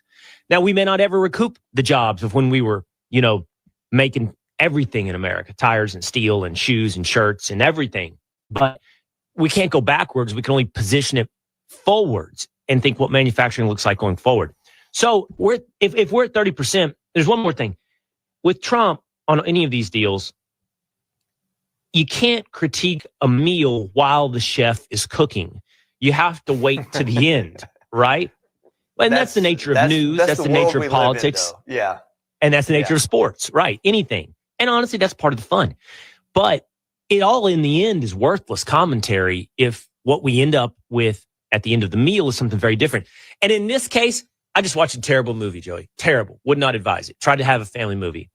And the only reason I watched it is because Vince Vaughn was in it. And he still retains Vince Vaughn's in this. I think I want to watch this. It's called Nona's on Netflix. And it's about these Italian grandmas that he has this restaurant concept around. And there are recipes, but there's scenes in the movie. And again, I think stick in my head doesn't mean it's a good movie. How much of this do you use? She goes, it comes from the heart. What I'm getting at is how an Italian grandma kind of cooks on the fly from the heart. Mm-hmm. I'm not sure Trump knows the complete recipe, and I'm not sure he has a grand vision. So we don't know what the meal will look like, but we do know that we're in the midst of the making of the meal as we speak. And I'm not sure it does totally undercut the big chess vision of trying to reimagine the U.S. economy. No, I think you're absolutely right. I think small gains go a big way in our government. I mean, this is a tactic that the Democrats use. And let me give you an example. If Republicans want to spend $0 more on the budget, and the Democrats want to spend $500 billion on the budget, and the narrative is we expect them to find compromise, the Democrats just ask for another trillion. If you've got 0 and a trillion, what is in the middle? 500 billion, Democrats win. That's why in the government shutdowns of old, when it was Harry Reid and Mitch McConnell, it seemed like the Republicans would always lose because the Democrats had a playbook for that. It seems like Trump is using a similar playbook on these other countries. Hey, you don't want to give us anything? That's fine. I'm going to shut down everything or ask for everything, and then we'll see where you go. And has it worked on China? I mean, sometimes you can manufacture a crisis and then also manufacture the win to that crisis. So like if we went back to February before any of this tariff trade war started, technically, we were in a better place. Our tariffs on them were lower and their tariffs on us were 0. But what are those, unspoken or undefined wins? Are they doing something on fentanyl? Have we at least, is there other pressures that this has brought to them that's tampering maybe their cyber attacks and some of the other things, the intellectual property that they seem to steal without disregard? Are there other things that the Trump administration has an eye on and is getting out of this and use this very public trade war to get their attention? That's my hope and my thought. I don't think it's chess. I think it's common sense. And that's why people voted for Trump, because he speaks in common sense terms. Let's hit a couple of different pieces of news and flashpoints across the globe that were notable over the weekend. India and Pakistan, who were probably best described going beyond the skirmishes of the past 80 years, looked like they were kind of pressing towards war over Kashmir. It's obviously a very scary proposition because they're both nuclear powers. This weekend, it was announced they accomplished a ceasefire. At the same time, Joey, there's talk that this week Zelensky will sit down or plans to or is willing to engage in a sit down with Vladimir Putin. This is Trump heads overseas. This is two big flashpoints, wars that we would love to see come to peace. And it's a big step forward in both instances, Joey. Absolutely it is. With Pakistan and India, I'd say most Americans aren't really well versed on that. And I'd say that I'm not, to the extent that I need to be giving expert analysis on it. But I'll tell you this, Pakistan is not someone you can ever trust. And India, it depends. And so I'd say we probably have a little bit better relationship with India than we have in a while. I know that J.D. Vance has a good relationship with the leadership there. But we don't need another war breaking out. We don't need another war that we've either got to pick a side or are married to a side and have to back it whether we want to or not. So for me, it's more about where does President Trump lead on that, because that's the first one that has happened under his watch. All the other ones that we're dealing with right now, he inherited, and he only inherited from Biden. He didn't hand them to Biden. They didn't exist from 2016 to 2020.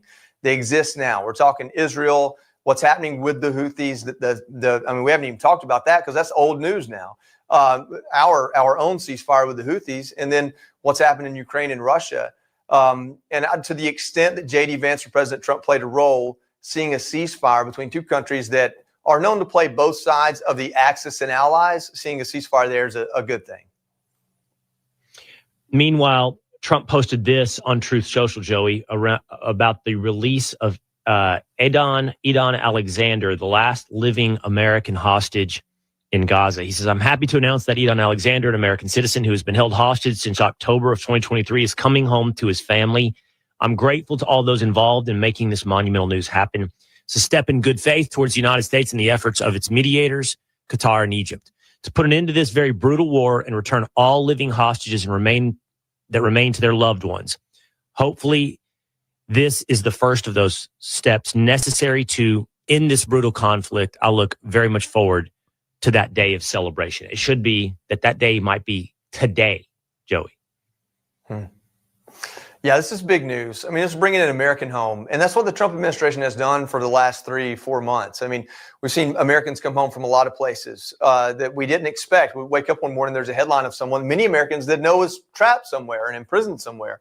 But in Gaza, especially with the politics that have surrounded Israel's offensive in Gaza, there were moments where we didn't think we'd ever get another American home, because that's the only point of leverage, it seems like, Hamas has. And it seems like now that they are very desperate. So perhaps Israel, maybe they were right all along that you have to meet fire with fire. I think that's absolutely true. I hope that the entire war there comes to an end because there are innocent people. There are innocent people that identify as Palestinian. There's not a Palestine. There never was since Israel was created. But there are people that live in Gaza that are Palestinian and have suffered tremendously because Hamas started this war. We want it to come to an end. But the most important thing to me is that Americans are brought home and kept safe. That is our responsibility. And I'm glad to see the Trump administration picking that responsibility up and saying it out loud. Yeah, that will be a moment. I mean, I don't know who will get the interview with Eden Alexander. Of course, I would love to on the Will Cain show, but I mean, to hear about what the last 2 years have been like, year and a half have been like for Eden Alexander would be incredible. Torture. Incredible. I mean, torture. Yeah. Yeah. I mean, we need to hear those stories. We absolutely need to hear exactly what that was like in Gaza. Let me bring back in two-a-days Dan here for a moment. So during the middle of the show, we communicate often by text. One of my bosses said, Will, it's interesting how you're often on your phone when you do the Will Cain show. I'm like, well, I'm not like bored. We text and we control a lot of the show and the elements by text. And I got a text from Dan as you and I were talking, said, I said, you are so wrong. It's so good. At first I was like, is he talking about the U.S.-China trade deal? It's so good. And then I realized he's talking about this movie on Netflix that I just talked about, Nonas. Dan, you're here. You're here to stand for Nonas? I am, man. It was so good. My wife and I watched it on Saturday. I back it so hard. Come on. It was heartfelt. It had the grandma angle. They had great food to look at. Oh, man, I loved it. My mom hated it too, but Come on. I loved it. You know why? Here's why we watched it. I'll give you 3 reasons. We wanted a family movie. Now, I'll be interested to see what Joey, how he feels about this, because he's actually been in action, but I can't explain it. But action's relaxing for me, Joey. Like thrillers and violence. I can't explain it. And I'm not here to say it's good or it's bad, but like mob movies. You don't have to figure it out. That's what it is. It's just, you don't have time to try to figure. You just sit there and watch. You're being entertained. That's all it is. So like Den of Thieves, love it. Mobland, love it's Mobland, with Tom Hardy. I'm watching that, love it. The Last of Us, I'm watching that. I really like it, but I can't. My wife is the opposite. She's like, I don't want to hear gunfire and all of this like before I go to bed. She's like, I'll have insomnia. Yeah. I'm like, I'll sleep like a baby. I will totally zone out. That's what it is for me. I totally zone out. I don't scroll my phone. I don't do anything. I zone out on those types of movies. So, but we needed a family movie today. So this looked like a family movie. 1, 2, Vince Vaughn. Still in on Vince Vaughn. 3, you're right. The food in the preview looked good. And 4, I'll give you a 4th. They had that Billy Joel song in the preview. And boy, they know how to do previews with bottle of red, bottle of white, and I'm like, okay, this looks like this will be a nice hour and a half. And Dan, come on. It's not compelling. It's not funny. But it's not good. It's based on a true story. There's a real restaurant in Staten Island. The whole thing is true. It happened. And I feel like you have to have experienced an Italian Nona's cooking in real life to kind of get that full experience and immerse yourself in that movie. I mean, I've had good Italian, but Joey and I come from the South, and that's not really. Yeah, that's Italian was like Pizza Hut. I bet. I bet it's kind of like. It was. Blockbuster and a Pizza Hut. I mean, that was Friday night. That was spending big money when I was growing up. Like, Mom and Dad would go to Blockbuster, then we go across the street to Pizza Hut, and that was an Italian dinner and entertainment, man. I'm telling you. Yeah. Joe, you know what I did? Cheese sticks, get some chicken wings. Oh boy, it was fancy when we went to City. Went down closer to Dallas and got some Olive Garden. Then we were really rocking and rolling with some Italian. Listen though, when you're there, your Olive family. Garden in the '90s was a lot better than Olive Garden now. All these young kids that talk trash about Olive Garden, they used to make the pasta there. It used to be a lot better food. I know it wasn't homemade food. It's like when you Northeasterners think that the Cracker Barrel is how we cook down here, and it's like, no, it's not bad, but that's not how we cook. But it is pretty good. Don't dog on Cracker Barrel. It's pretty good. Yeah. I said it's not bad. It's not how we cook. You know how we cook? You know what I did this weekend, Joey? We had a big crawfish boil. I'd say about Oh, I don't nice. know, 200 people, 100 people, at least 100 people. And Joey, do you know Daryl Dodd? Do you know the country singer Daryl Dodd? He was there. He's friends. No, I don't. You ever heard Things Are Fixing to Get Real Good or Pearl Snaps or my Tony Llamas? These are songs you'd like. Things Are Fixing to Get Real Good. Daryl was there. Daryl played a little bit.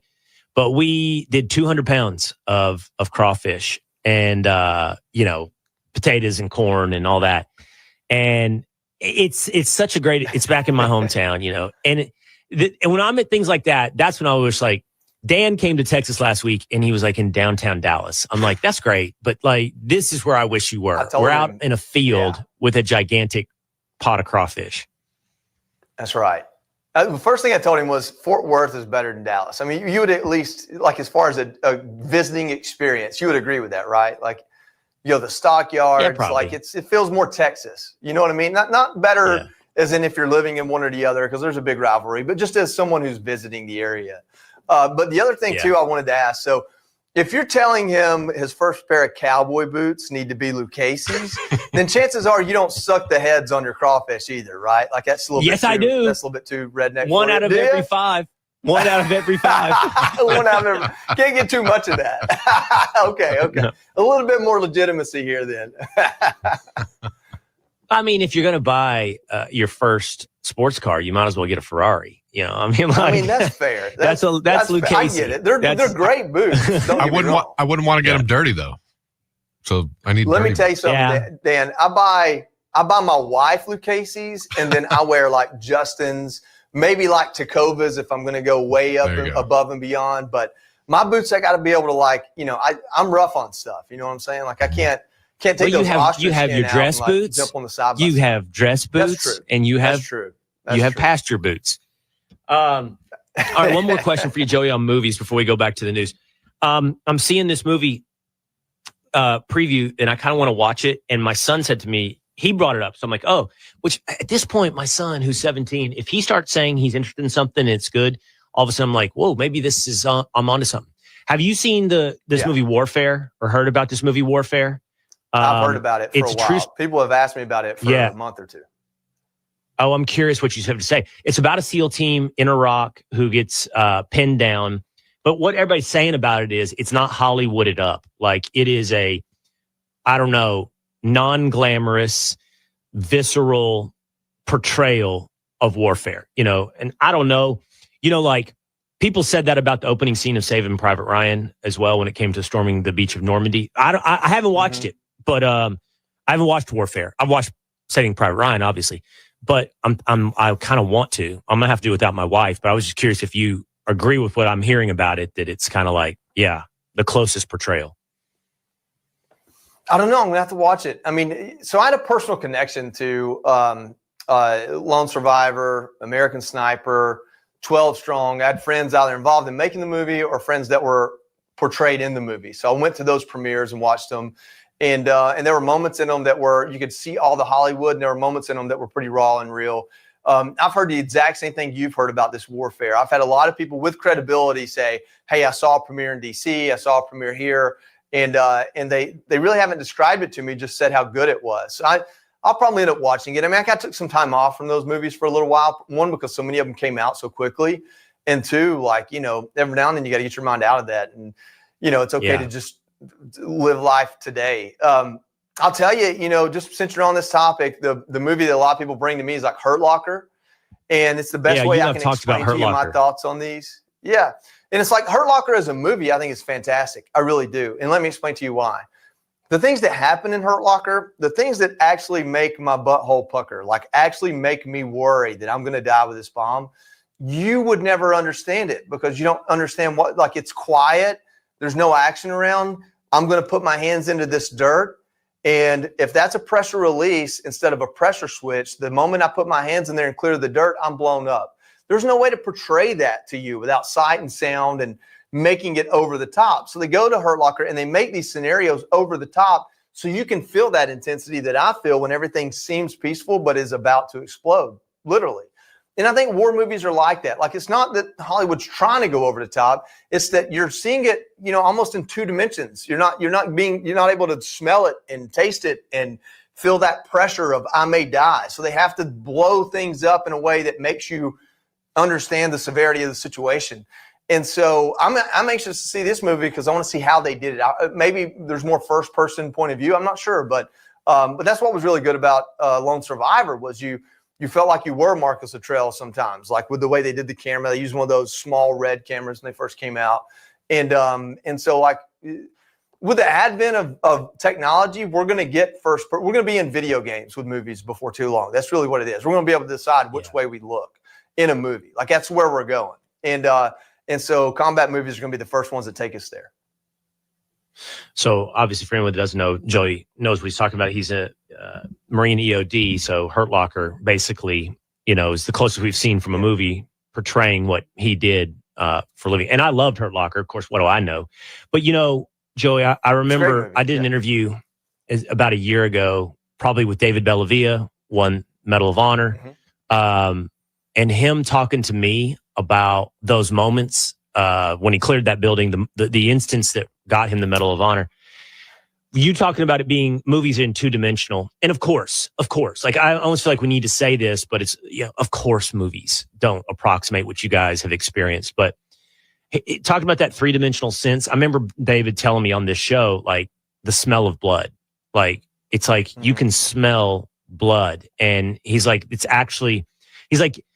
smell is one of the senses in war that you can never get in a movie that is actually a huge factor. Like he's like, he was clearing that building. Of course, he didn't know when he went room to room if there was a guy, but he said, I could smell a guy. I could smell that he hadn't taken a bath or whatever in the next room, or I could smell blood if there was a guy that was injured. And that three-dimensional nature of course, of life, but that is enhanced in war is what you're talking about. And I imagine we can never capture. We had this phenomenon. Every time I blew something up or got blown up, I could taste sulfur inside my mouth. And I've never been able to talk to somebody. I don't know if it was from the explosion, because it's a part of, there's so many chemicals. Like most of those chemicals are like ammonium nitrate and a fuel oxidizer, like maybe diesel fuel or maybe even aluminum powder. So there was a lot that was put into the air that you could probably taste. But the other side of it was the concussion into my mind, basically the miniature concussion I got every time I blew something up. Was that actually where the taste was coming from? And I've never had a chance to talk to maybe a brain scientist about that, but there was we all hypothesized in one direction or the other that, some guy said, hey, I can taste that's ammonium nitrate. That's info. Another guy, I know that's anal. I can taste it.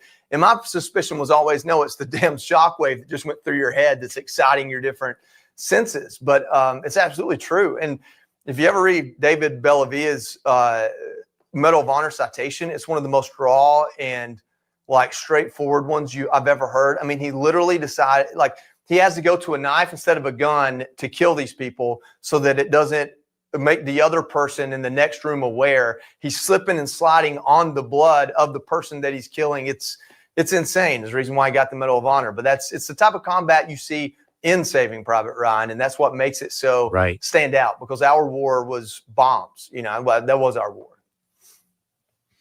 All right. Meanwhile, back to the news. This big weekend for Trump now has been extended to this weekend, or to this morning, when he suggests he's going to take on prescription drugs and bring down the price of prescription drugs. And Joey, this moment that I referenced earlier is the money sound, of course, that could only come from Donald Trump. Watch. I'll tell you a story. A friend of mine who's a businessman, very, very, very top guy. Most of you would have heard of him. A highly neurotic, brilliant businessman, seriously overweight, and he takes the fat shot drug. And he called me up and he said, President, he calls me, he used to call me Donald, now he calls me President, so that's nice respect. But he's a rough guy, smart guy, very successful, very rich. I wouldn't even know how we would know this, but because he's got comments. Said, President, could I ask you a question? What? I'm in London, and I just paid for this damn fat drug I take. I said, it's not working. He said, He said, I just paid $88. And in New York, I pay $1,300. What the hell is going on? I mean, I'll tell you. There he is talking about the price of Ozempic, which, by the way, we've done that story on both the television and digital versions of this program. Yeah, it's not working. And I assume they're good friends, the kind of friend that you can say that to. And it's crazy. Like Ozempic and Wegovy and all these drugs are so expensive over here and so comparatively cheap over in Europe. Now, I don't know, Joey, what President Trump can do, and we're going to spend the day figuring this out, but like what he can do. Mark Cuban's debating that it's the middlemen in the prescription drug market that are actually the ones jacking up the price, but how we can bring prescription drugs down. And I'll tell you something, Joey, I'm fortunate. This isn't a big part of my life. I don't have a lot of needs when it comes to pharmaceuticals. I don't take them. It's pretty removed from my life, but I know for a lot of Americans, that's just not the case. We know how many Americans are taking prescription drugs. No, I think there's multiple layers. It's number one, we live in a country where the medical field in this country treats symptoms, not causes. That's why we have such a dependency on pharmaceuticals. Hey, your blood pressure's high. Let's give you nitro to bring your blood pressure down. Not let's solve why your blood pressure's high. It's just that's the way our medicine works. And I think that's part of the RFK phenomenon is now that information is available, people care and they look and are like, hey, some of this may be good or bad, but it's like, I'm going to treat myself in a way they were doing it 1,000 years ago rather than in this way that says treat the symptom. And I think that's it. Maybe that'll drive at least some competition. But as far as these prescription drugs go, the way the government can interfere in how this price setting happens is the government can say, we pay for 28% of all drugs and we do it with Medicare, Medicaid, and other programs. And we're going to tell you we're not paying more than a certain amount for these prescription drugs. And so the reason why a lot of people are saying we're not sure if the president has much power is what power does the president have to tell a private company what they can charge a private company, meaning like an insurance company, for a product? And so I don't know what that is. I'm not in that part of our government. But I think the fact that he's at least talking about it and that there are some levers he can pull that may be challenged legally, but in the interim, help people out a little bit. I mean, that's what you want from your president. And also, just to go back to that soundbite, what this is called an anecdote. He heard from somebody what they're paying in their specific instance or situation for something that millions of Americans are affected by. The more that we have access to information that's true and not true, the more I go back and rely more on anecdote than I do anything. You talk about statistical data. I mean, what did Mark Twain say? Stats, and more lies. Every medical research study out there is paid for by somebody who has an interest. So like, hey, 2 glasses of wine are good for you a day. Well, that was paid for by the American Wine Grower, Grape Growers Association. So the more that we realize statistical information really is full of lies, the more anecdote matters to me. This person I love and care about and know has had this experience. That matters. And I don't mind a president that gets some of his priorities from these anecdotes. That's actually talking to people, and that's more than most of them will do. That's a really interesting point. You do cover a lot of anecdotes, powerful anecdotes, in your new book, Behind the Badge, talking to first responders of every stripe, firemen, police. It's answering the call to serve on America's home front and what compels these people to do this for a living. And some, as you talked to, I think it's a fireman, a firefighter that give up other opportunities, lucrative opportunities in life to do something else in business, but choose to do this. Yeah, just to tell you a little bit about it, the fireman you're talking about is my brother-in-law, Keith Dempsey. His dad lived across the street from Arthur Blank down on Paces Ferry in Atlanta, ran an advertising firm that was incredibly successful. Sent Keith to business school at the University of Georgia. Like he says, like any good frat boy, he got a 4-year degree in 5 years, but he graduated. And so when he graduated, he went to his dad and said, Dad, thanks for the education, but I want to go back and be a fireman like I've been working at in my summers and off time since Explorers in high school. He gave up financial wealth because he saw, because he's a very smart person, an opportunity to leave an impact in his community, in his city as a fireman and now as a fire chief. And this book is full of people like that. I could go to FDNY and interview people that were there on 9/11 or at the Oklahoma City bombing and get some really compelling stories that would be easy to market and people would want to hear about. But the purpose of this book, and the reason why I didn't do that, is that these are people in big towns and small towns. These are people in the Baltimore County SWAT, Northwoods, Maine game warden, whose job was search and rescue to find people that had drowned, find people that had gotten lost. He actually had to use his weapon in the line of duty. And the only game warden ever have to do it. Sheriff Mark Lamb out west, the things he did to keep young men out of jail and to help them reform their lives. My buddy Vince Vargas, who was Border Patrol Search and Rescue after being an Army Ranger. He's a Mexican-American. And just the way that he experienced racism from the Mexican side. Hey, who are you? You're turning on your people kind of thing. And he's like, no, I'm an American is what I am. And we have laws here. And to just go through the compassion and the turmoil. My buddy Justin Heflin, Indiana State Trooper. We went to war together in Afghanistan as Marine EOD techs. He becomes an Indiana State Trooper inspired by his dad, who was a Marine and a cop. He's on a patrol one night as a trooper, gets a call to a fatal vehicle accident, turns his car around, heads that way. A kid speeds by him. So he has to pull that kid over. By the time he finishes that stop, he's no longer going to the fatal accident. Come to find out the fatal accident was his dad. And just the way that God works in our lives and the way these individuals have seen the worst, the absolute worst that we do to each other and the worst that happens to us. And do they keep doing it for 20 years or 30 years? In combat, our trauma hits us in the face. It's all at once. It happens in 6 months. We come home. For these guys and gals, their battlefield is what they live in every day. They go through an intersection to take their kids to school. Did they scrape the kid up off the pavement last week? And to get inside their minds on how they make sense of that and how it doesn't turn them into just this benign zombie of a person, because they all have passions and they love their family and they still care. You can learn a lot from them. And there's a lot I learned from talking to all of them and writing about their story. How do they, after writing this book and talking to so many different people on firefighters, policemen, Border Patrol, SWAT, it is a great question. The callousness caused over years can make you a cynic or a misanthrope. Maybe that's a good word for it. I mean, I'm not saying it does. You could see how it would or could do that. Like you said, constantly seeing negativity and the worst of people. That's how life works, right? Like my dad was a plaintiff's attorney, right? Small town plaintiff's attorney. A lot of our conversations and the way that he saw the world was through like liability and the worst that could happen. He would tell me stories about hunters. Every time I hunt, Joey, do you know what I think about?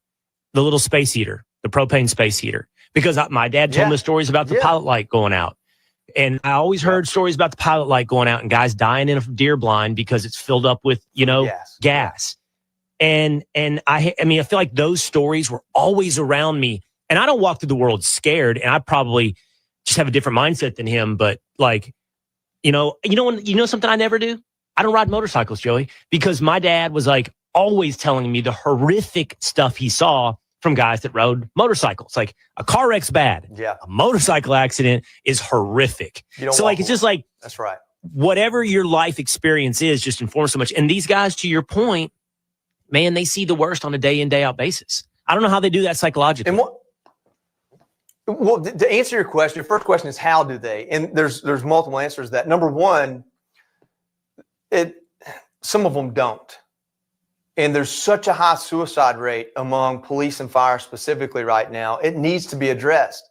How does it get addressed? Well, for our military, we've had a 20-year national campaign that stems from Applebee's giving you a free meal to, the Secretary of the VA being more important than he's ever been, on the country saying, hey, let's take care of our veterans and let's acknowledge the trauma they go through and the mental health crisis that's result from it. We don't have anything like that for our first responders, and their trauma never stops. So how do they deal with it? They do it at a grassroots level. They do it inside the fire hall, and they do it inside the precinct. They do it on the SWAT team. They do it among each other. They're figuring it out for themselves. And we just expect them to do it. You know why we expect them to do it, and why I can say that is because when your house catches on fire and when somebody hits you head on, you expect them to be there to save your life, to save your house, to punish the person that hurt you, to make things right again. You are entitled. You walk around saying they will be there. I pay taxes. They better come do that. What we never stop and think about is when we hear this story about 3 college kids in the Pacific Northwest being gruesomely murdered, who showed up to clean that up and to do that investigation? How many of those men that were in that house have a young daughter in college somewhere? Like we don't even stop to connect those dots. But what we will do is not Fox so much, but some networks will report every time a cop has to pull his sidearm and use it in self-defense or to stop someone from hurting somebody else. And we want to sharpshoot every move they made. Every time that something negative happens, it blows out of proportion. But we don't have enough time in the day to talk about every time something heroic happens, because that's just our worst days in life or another day on the job for them. And I'm not preaching and scolding people, but read about it, learn about it, have some appreciation for it. I bring my own personal examples into it. The night that my dad died in my house and I'm doing CPR on him, and one of the firefighters that responded to help keep his body alive for a day sees me a week later and comes up and says, "Hey, how's your dad doing?" I said, "No, he didn't make it." And you just see that look on his face, like it overcame him. Like, man, I failed. But also, hey, that's just another day on the job. He might have had 2 other calls that day, just like that. And just to go through some of these things, and this is not a rebuke of defund the police or a big back the blue. This is a raw, unfiltered conversation. Some of these guys and gals have gotten through it. Quite honestly, some of them haven't, and they're honest about that.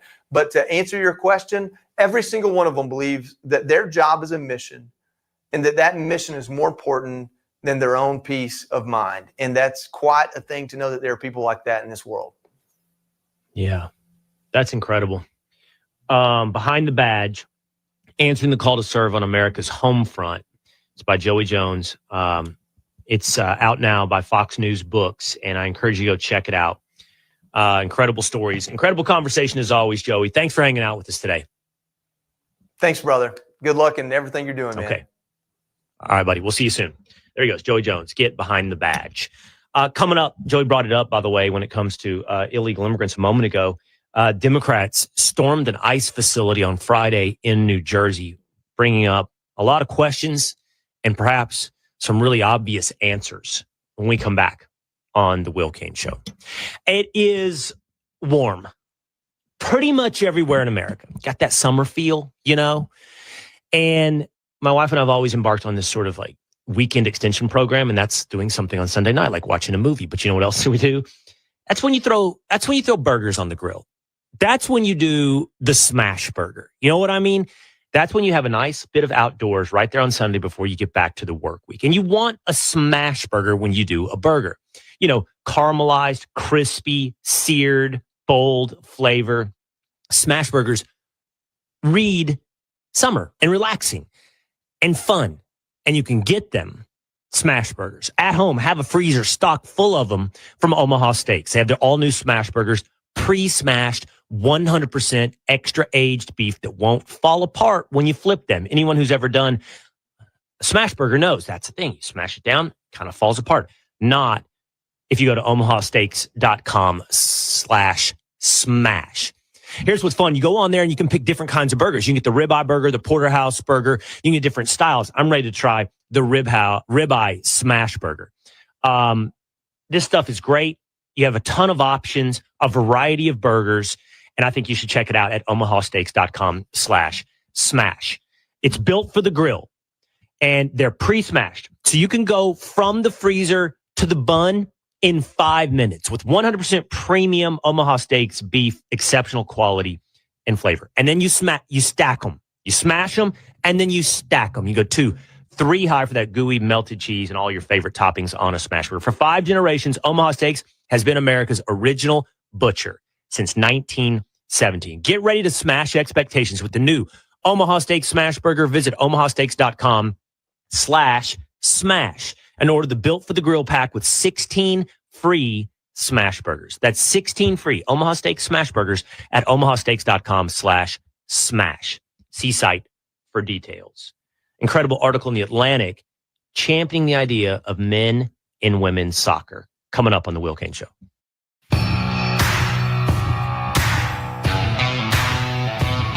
Question, why is it always championed? Non-American citizens. Why is it always, or all too often, something that resembles a riot? Why did Democrats storm an ICE facility in New Jersey? It's the Will Cain Show, streaming live at foxnews.com, on the Fox News YouTube channel, on the Fox News Facebook page. Hit subscribe at Apple or on Spotify. If you're watching the Will Cain Show at 4 p.m. on Friday, you saw this. 3 New Jersey congressmen, 1 woman, 2 men, and the mayor of Newark storming an ICE facility, shoving,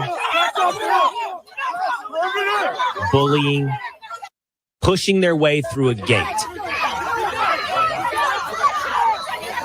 It's pretty incredible footage to see Congresswoman LaMonica Ivor absolutely shoving a ICE agent all booted up and trying to protect a gate where a busload of illegal immigrants were being shipped into Delaney Hall in New Jersey to be delivered to this facility. These congressmen and women and the mayor of Newark suggested they were executing their congressional oversight. Let's steel man this argument for just a minute. You know, steel man is the opposite of straw man. Let's make their argument and take it in all seriousness as best possible. Congress does have oversight ability. Congress even has spot oversight ability. You can show up to a federal facility, a government facility, and conduct an inspection.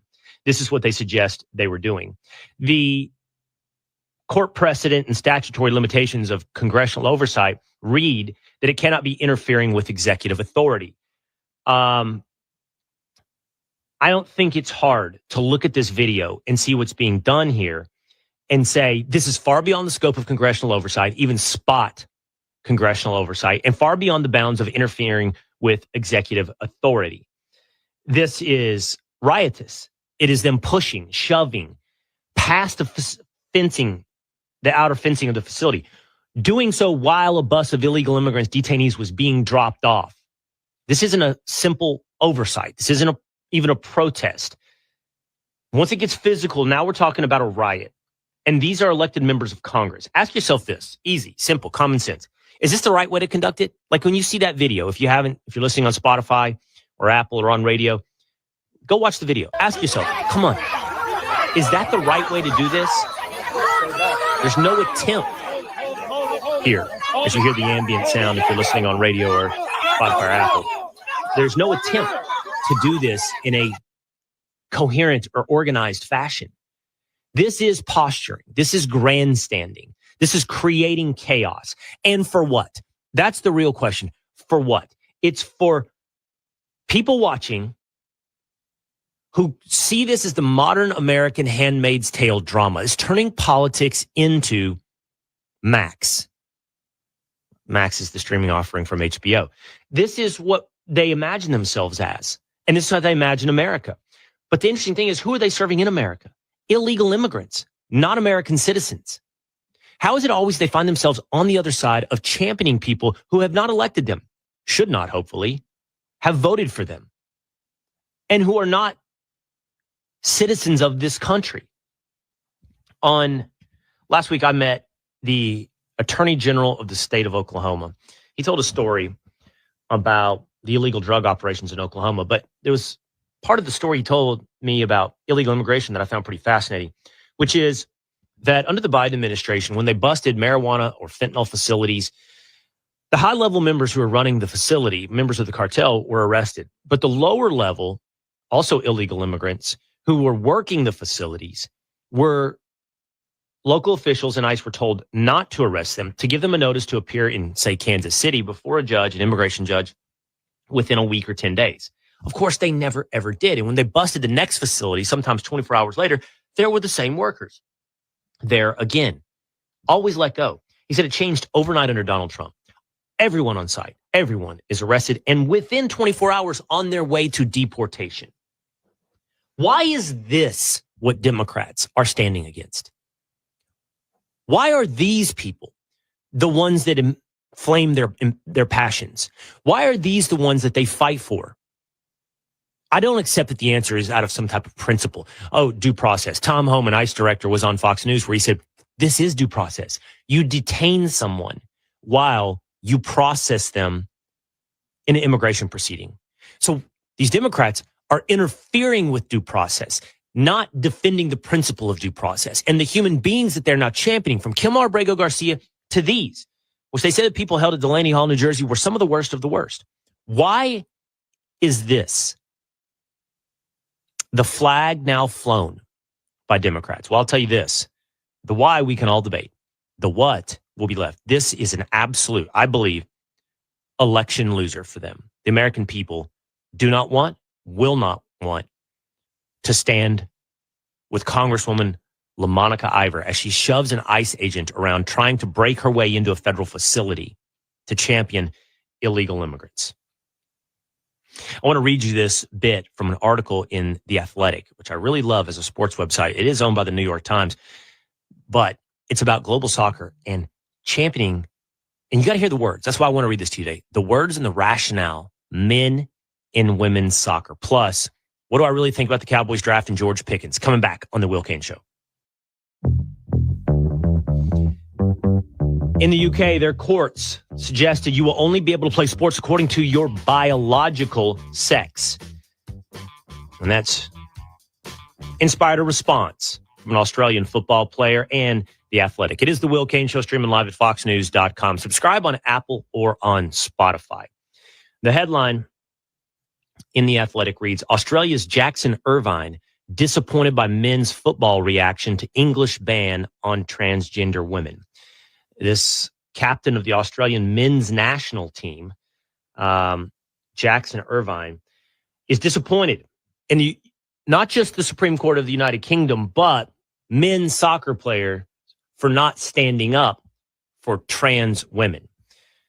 That is, men choosing to play women's sports. I wanted to share this with you because I wanted to read you his comments and some of the comments underneath the article, because I find it fascinating to see the rationale, the mindset, and actually the sense of moral superiority and intellectual superiority of people that say nothing, that doesn't stand up to the smallest bit of scrutiny. This is what Jackson Irvine had to say in this article. I didn't feel like there was much public display of support or allyship across the men's game. That was disappointing. The invocation of the word allyship is all of a sudden already, it's a huge light beam sticking up out of a story. Once you start using the word allyship, you've bought in on every cliche and every term that is going to circumvent the rational circuits. You know you're in for a doozy, a roller coaster of semantic games that has nothing to do with rational thought. Quote, we still have a long way to go in football, and especially men's football. Of course, that's soccer. To speak out on any social issues, and especially when it comes to LGBTQIA+ rights, where maybe players don't feel confident or supported to make statements. Jackson Irvine says, the small number of trans women who play football in the UK just emphasizes how heavy-handed this decision was.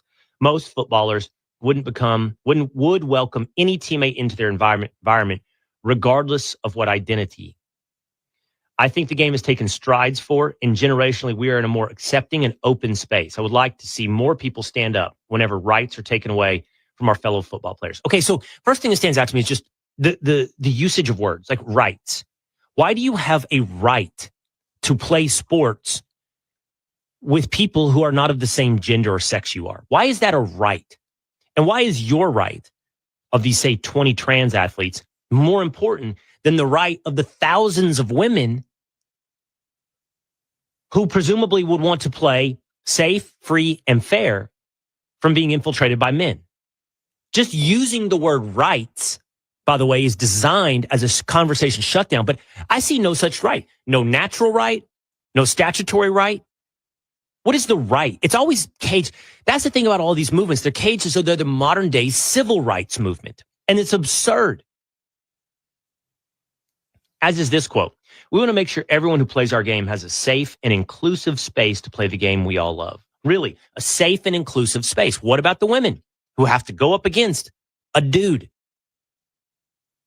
30 pounds heavier, faster, thicker bones? Years of puberty and development as a man.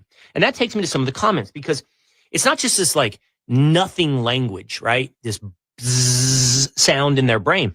It's actually, then they dress it up in the sense of rationality. So it's just comments, but I was reading these comments and like the people that are on this, first of all, they always invoke you're a bigot, like ASAP, right away, throw that card on the table. It doesn't even have any weight anymore. I think it's beyond everyone's laughter.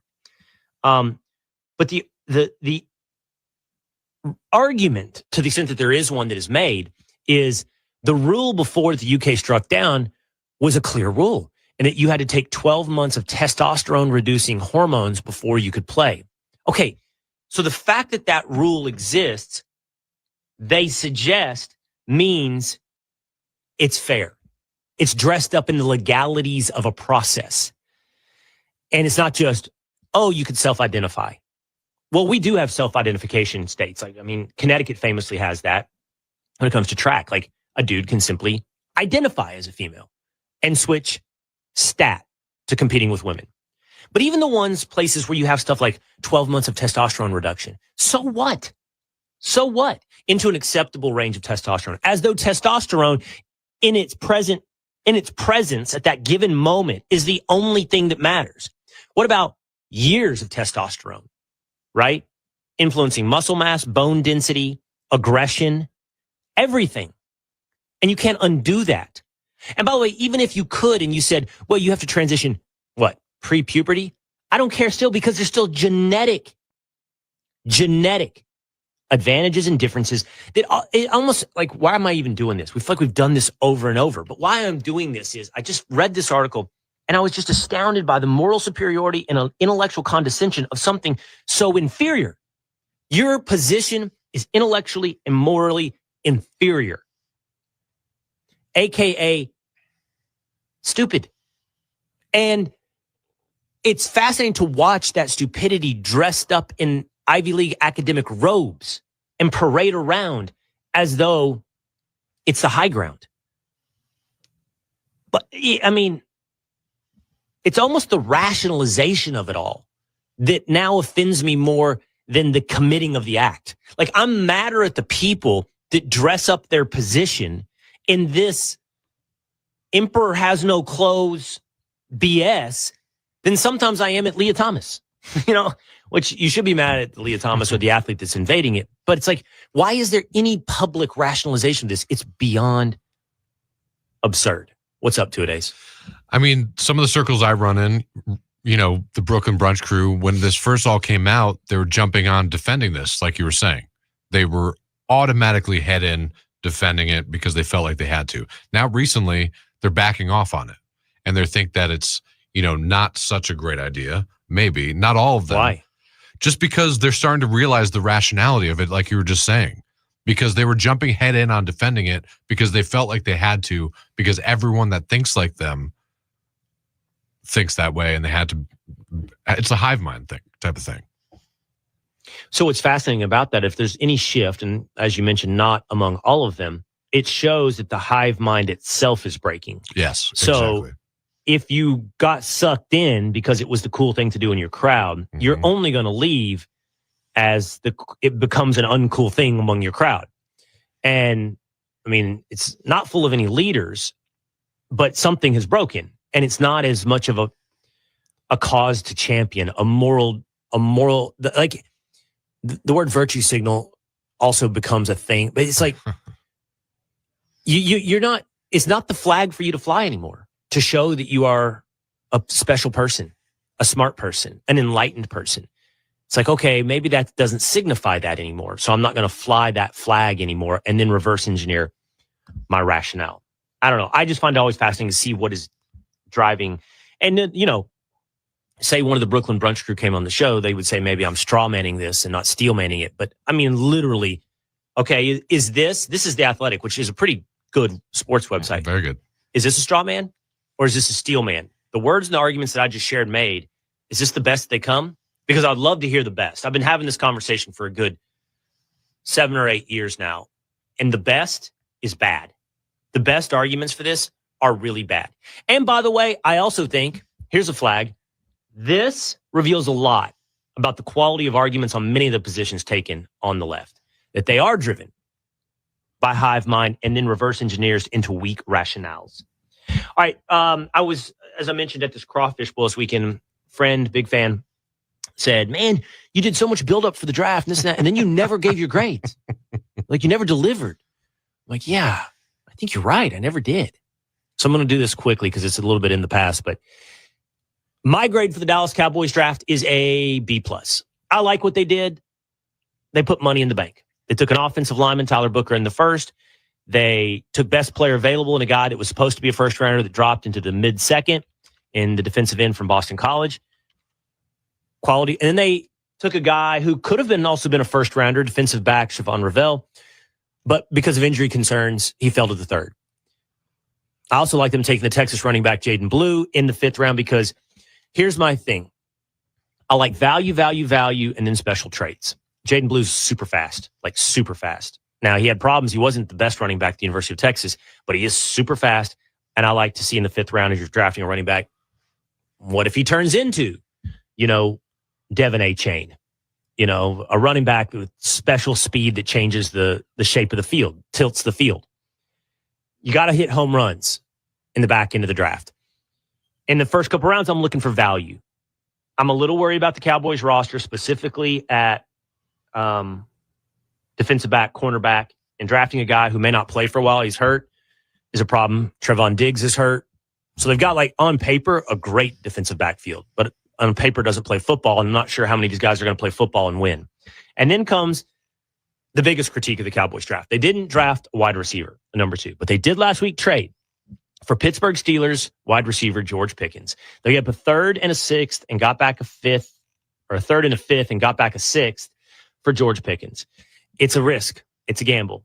Dude has character concerns, diva, throw me the damn ball, Keyshawn mentality.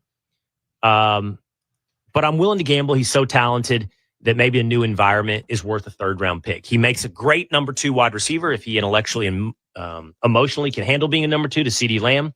But all of a sudden, this Cowboys offense is good everywhere but one position. That's left tackle. It's a big one. But they did draft that guy, Tyler Guyton, in the 1st round a few years ago. So you got to hope he starts to live up to it. But if so, I like this Cowboys offense.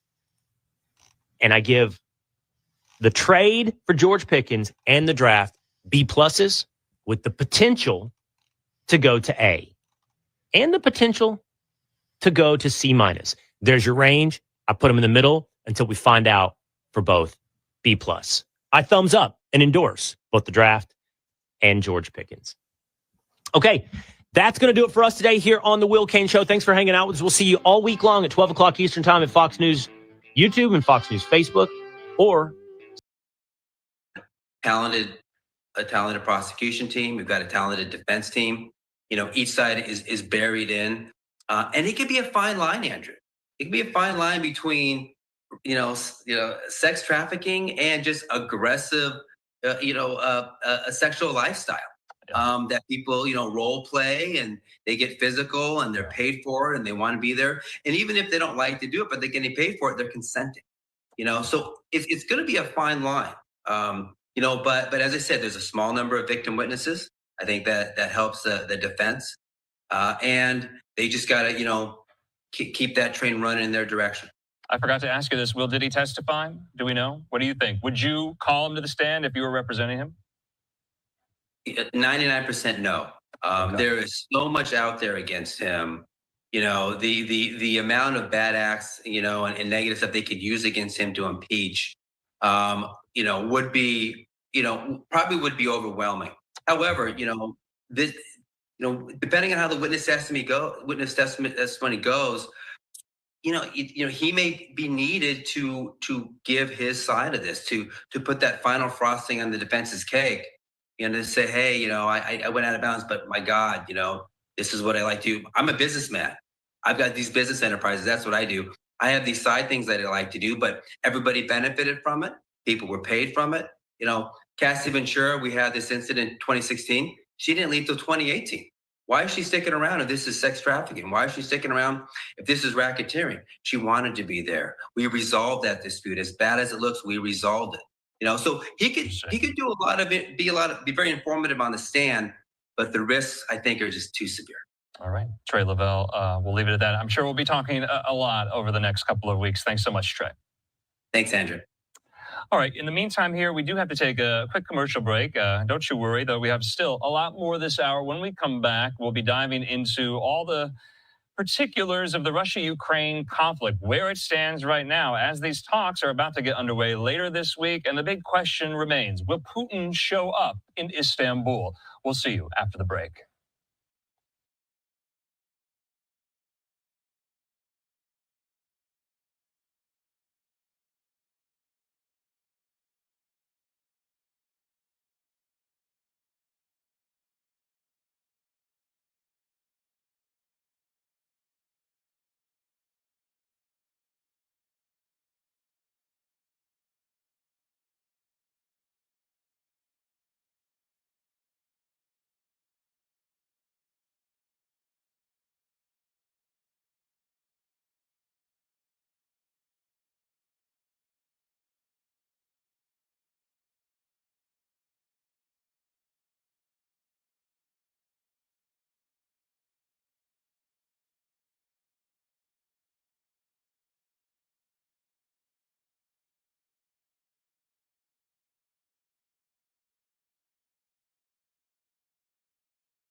And welcome back. You're live now from Fox. I'm Andrew Kraft. Thanks so much for being with us here. Live picture, breaking news right now out of West Baltimore. Take a look at this. Now we know a multi-alarm fire remains ablaze there in West Baltimore as firefighters are scrambling to put the blaze out. You see there, firefighters on scene. This is a zoomed in vantage point courtesy of our local affiliate down on the ground. Baltimore City Fire, they're on the scene. Some reports are saying that this is a 7-alarm fire at a mattress warehouse. And so officials say the call came in just before 7 p.m. tonight, local time. And they arrived on scene and found heavy fire and smoke. It was initially called in as a 4th alarm fire. It was then raised around 7:22 p.m. local time there. So it's not the best shot. I mean, you see the strength of the flames going on right now. And hopefully our photographers down on the ground zoom out so you can get a better vantage point of this entire block that's just kind of inundated in flames and smoke. According to reports, this is coming from some type of mattress factory in West Baltimore. There we go. So this is a live picture right now. Looks like the firefighters are taking some type of group photo. You don't see that every day. So it remains to be seen whether or not the fire itself is contained to just the initial location where it broke out, or if it has spread in this neighborhood. Because you see there firefighters on the roof of kind of these row houses there in West Baltimore.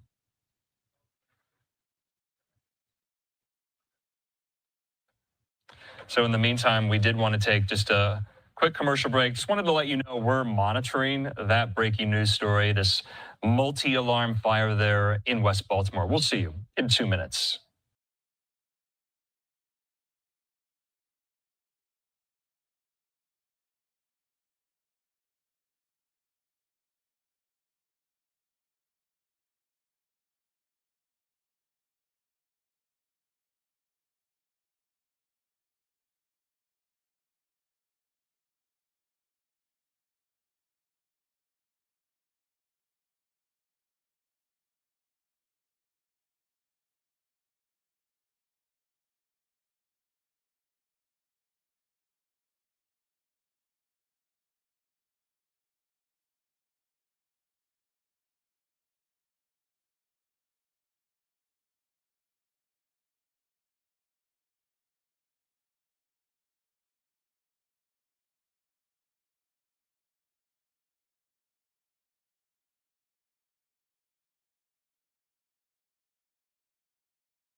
And welcome back here to Live Now from Fox. I'm Andrew Kraft. Bottom of the hour here, 7:30 on the West Coast, 10:30 there on the East Coast. Let's keep it moving, though, now with more still of these international headlines, including and especially updates on the war in Ukraine between Russia and Ukraine as these talks will get underway on Thursday in Istanbul. And the question is, will Putin be there? Volodymyr Zelensky, the leader of Ukraine, says he will, and it remains to be seen if the Russian leader will. Well, our friend and colleague, Fox's Stephanie Bennett, has more. Let's watch. Ukrainian President Zelensky is calling for Russian President Putin to come to the negotiation table after ignoring his latest efforts to put an end to the 3-year war. Russia launched over 100 decoy drones at Ukraine overnight, dismissing Zelensky's proposal of a full and unconditional 30-day ceasefire. Meantime, European and U.S. allies are ramping up pressure on Russia, demanding it accept the ceasefire or face increased sanctions. If he turns his back on peace, we will respond, working with President Trump, with all our partners. We will ramp up sanctions and increase our military aid for Ukraine's defense to pressure Russia back to the table. The Europeans will want peace. Ukraine and the government of President Zelensky want peace. Now it's up to Russia and Vladimir Putin to give their answer. The Ukrainian people are losing faith that peace can be achieved after Russia launched attacks during its own declared 3-day ceasefire. I want to believe that, but will the ceasefire happen? There was no ceasefire at night, but we hope that something will happen, that it will stop. I don't know. It's hard to believe, but we hope for the best. While ignoring the ceasefire offer, Putin proposed direct talks in Turkey on Thursday, something Zelensky says he is ready for. I will be in Turkey this Thursday, May 15th, and I expect Putin to come to Turkey as well. We are ready to talk to end this war. Putin and Zelensky have only met once in 2019. In London, Stephanie Bennett, Fox News. And back out live there to the White House. So wanted to get all of this in. We're hearing from President Trump today. We're hearing from Volodymyr Zelensky today. This after Russia launching more than 100 Shahed and decoy drones at Ukraine in nighttime attacks, according to the Ukrainian Air Force in statements just today, after the Kremlin effectively rejected an unconditional 30-day ceasefire in the more than 3-year war. In the meantime, though, we have a lot of great expertise lined up on this story, including from our friend, national security analyst and expert, and retired Marine intelligence officer Hal Kempfer, and there at the Foundation for Defense of Democracies, Mark Montgomery. He joins me. Hal, Mark, always good to see you both. Hal, I'm going to start with you. This is my question here. So they want to participate in the talks, Russia, but they won't agree to the ceasefire proposal on the table beforehand, this 30-day unconditional ceasefire. Why go to the talks then? Why even meet? Is Putin going to go to Istanbul on Thursday? Hal, what say you? Andrew, you've asked all the right questions, and everybody's kind of wondering, is he trying to set this up? You know, the Institute for the Study of War is looking at this, and it appeared to them, their assessment was that basically Putin was setting the conditions wherein he would not show up in Istanbul. And of course, the predicate for this, which came out of last weekend with the big meeting in Kyiv, with the, certainly with Zelensky, but with heads of state for Britain, France, Germany, Poland, and getting President Trump on the phone before 7 a.m. on a Sunday morning. That whole thing was based on that that Russia has to agree to that 30-day unconditional ceasefire. And today's the deadline. And we've heard what we heard. So I'm not quite sure what's going to happen on Thursday. And I would not be surprised if Putin is not in Istanbul. Yeah, we're seeing just some kind of file footage here. You know, I wanted to ask you, Mark, this. Do you agree with Hal's assessment? Kind of 100%, 1-to-1? Are you in full agreement with Hal, or do you think there's some opening there to see Putin? Because I just want to set the stage. This is why this is so significant. Throughout the entire course of this war, Putin and Zelensky, they've never spoken. They've never been in the same room. They've never seen each other face to face. And that is why this would be quite a momentous occasion in Istanbul, but Putin's got to get there. I mean, Zelensky says he's going. Do you agree with how he won't go? I think that it's doubtful that Putin will go. I think Zelensky upped the ante there by saying he would be there in person and challenging Putin to be there. And then President Trump kind of jumping in from the sidelines saying, he might grab a quick flight from Saudi Arabia to be there. So I think this has put a lot of pressure on Putin. I think that was the goal of the Western allies in pushing for these talks. But I'll also say that until we actually begin to sanction Putin, I don't think he's really, and when I say sanction, I mean like real sanctions on the shadow fleet that cause economic deprivation for Russia. I don't think Putin's going to feel the pressure that's necessary to get him to these talks, because generally speaking, he does not want to do one-on-one talks with Zelensky, who he considers significantly inferior to him.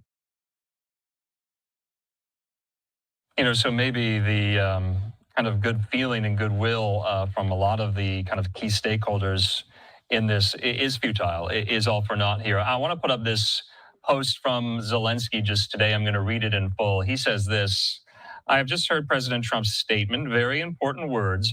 I supported POTUS's idea of a full and unconditional ceasefire long enough to provide the foundation for diplomacy, and we want it. We are ready to uphold silence on our end. I supported President Trump with the idea of direct talks with Putin. I have openly expressed my readiness to meet. I will be in Turkey. I hope that the Russians will not evade the meeting, and of course, all of us in Ukraine would appreciate it if President Trump could be there with us at this meeting in Turkey. This is the right idea. We can change a lot. President Erdogan can indeed host the highest level meeting. Thank you to everyone who is helping here. Hal, I got to ask, is Zelensky being put in an untenable position here to kind of assuage Trump officials that, he's willing to do anything to curry favor with the Trump administration so as not to grow crosswise of President Trump again, much like we saw in the Oval Office blow up here? Or is this something else? Well, I just think he's being very careful. He was there for the Oval Office. He saw how quickly that went south and how that discussion really degraded at a fairly rapid clip. So he's very careful. If you listen to his language, I thought it was eloquently written. It was language that reinforces the U.S. position, reinforces President Trump's leadership in terms of putting forward, the 30-day unconditional ceasefire. I thought it was a very well written post or text that he had put out there, and I don't think he's in an untenable position. He's obviously always in a difficult position, but not an untenable position.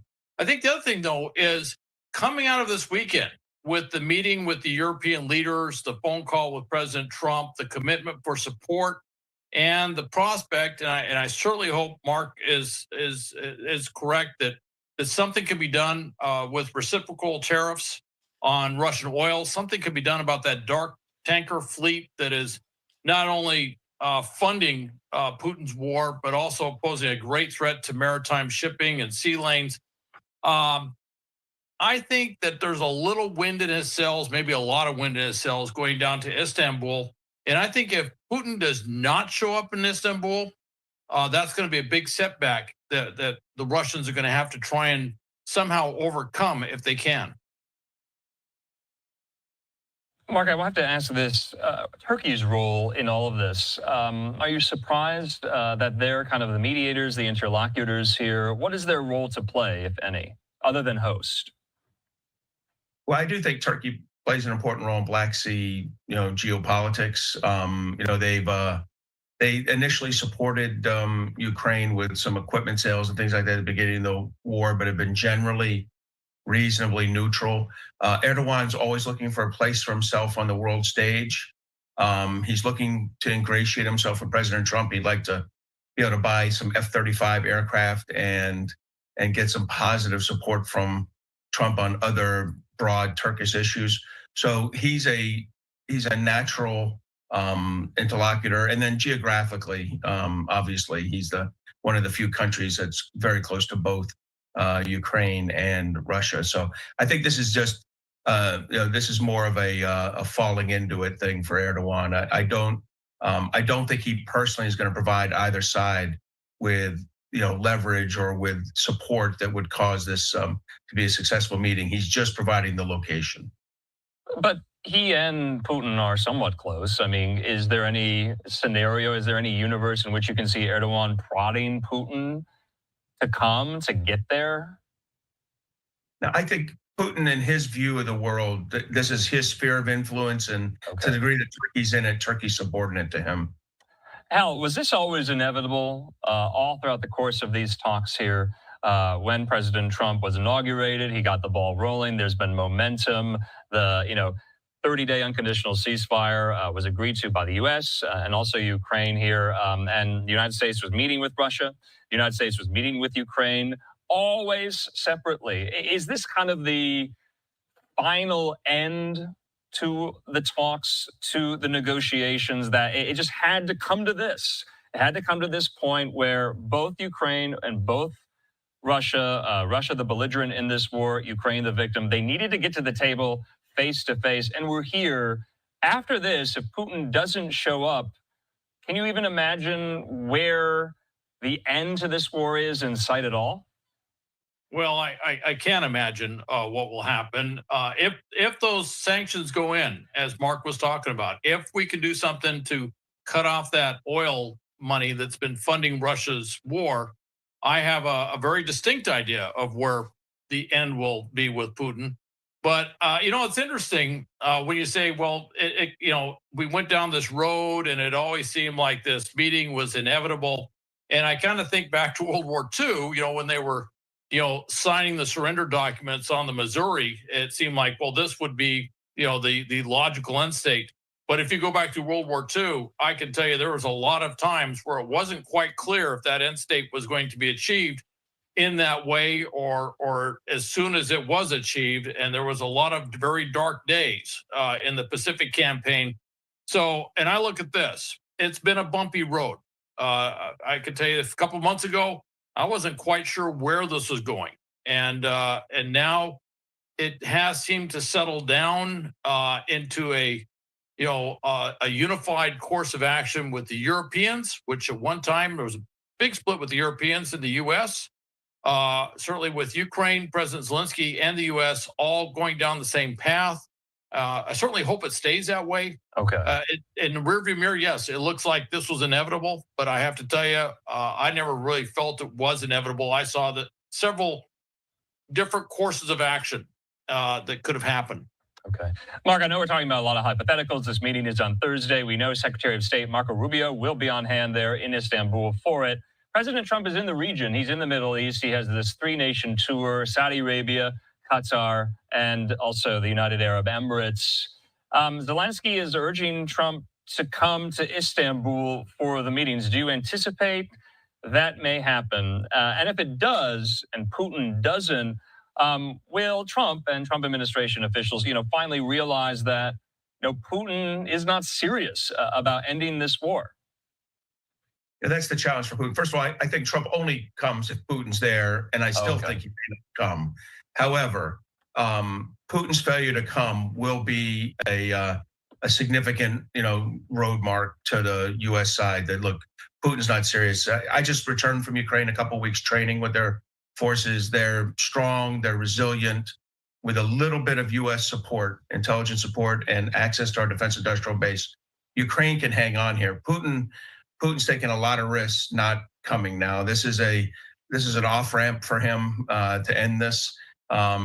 Trump's offering it to him, kind of forcing the whole thing and trying to get us to a cessation of hostilities here.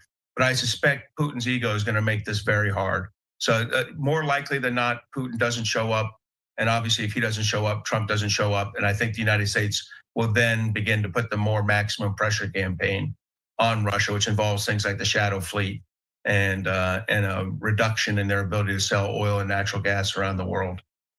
So, Hal, just lastly here, the punishment cost, so to speak, that the U.S. might levy on Russia if they don't show up, Mark was kind of elucidating what that might look like. It's going to have to be something other than sanctions, isn't it? Well, sanctions is kind of a broad term and encompasses a lot of different things.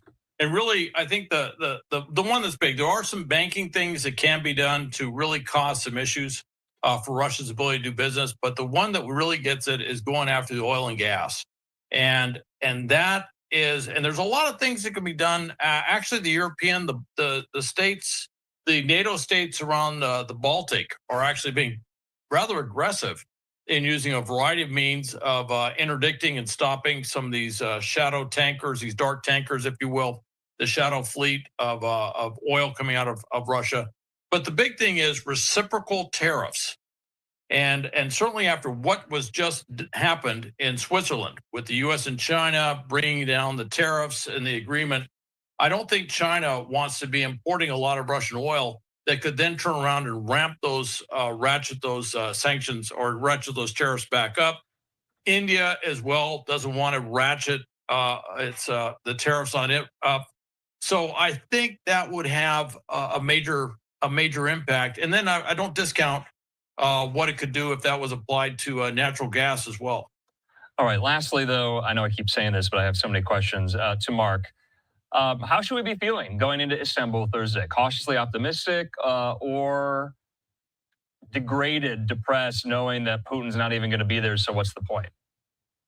I'm not pessimistic. I'm overall, peace treaty negotiations. I'm optimistic about Ukraine's opportunities here. I found them to be resilient. They're driven. They've stabilized the lines on the battlefield. I don't think Putin can achieve what he wants militarily.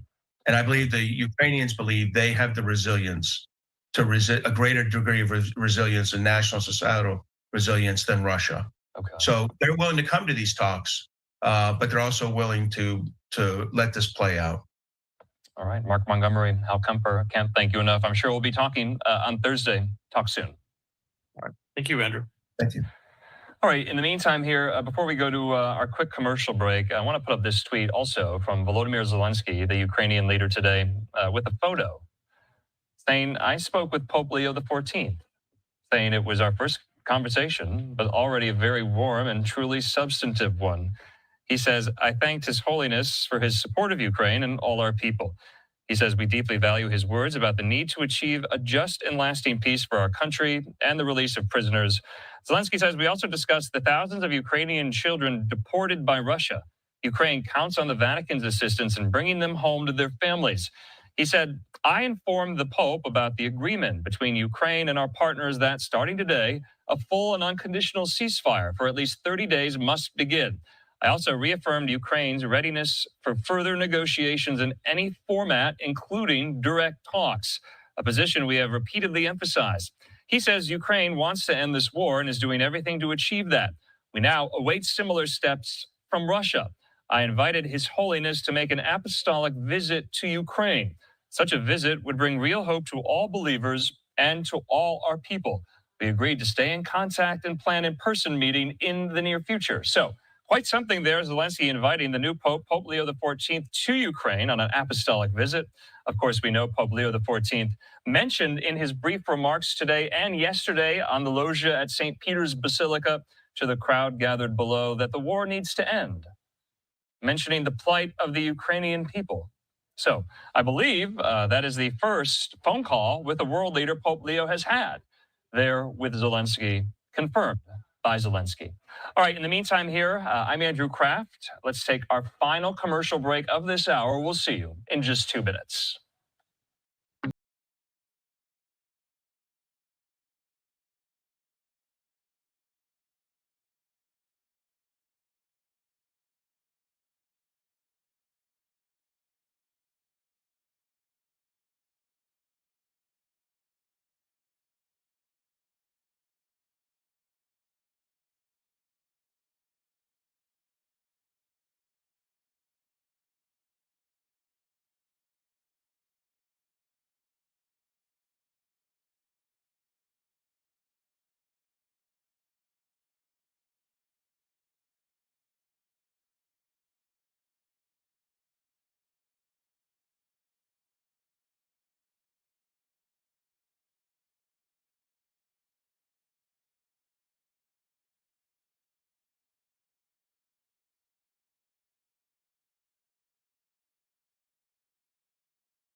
And welcome back here to Live Now from Fox Live Picture there at the White House. We're about to listen to Chief Justice of the Supreme Court, John Roberts, speaking on the campus of Georgetown University just today. We heard from him last week, kind of sitting down for these more informal chats about his work, about the court's work.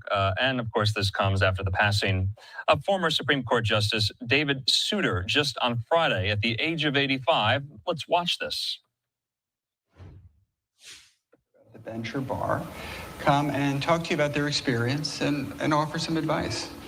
And this is a particularly meaningful lecture for me, and it's actually a conversation, not a lecture.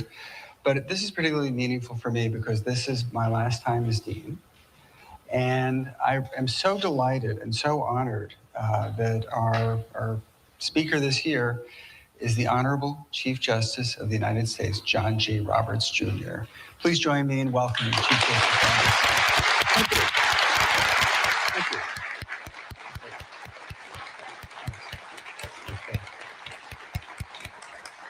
So before our conversation, let me tell you a little bit about Chief Justice Roberts.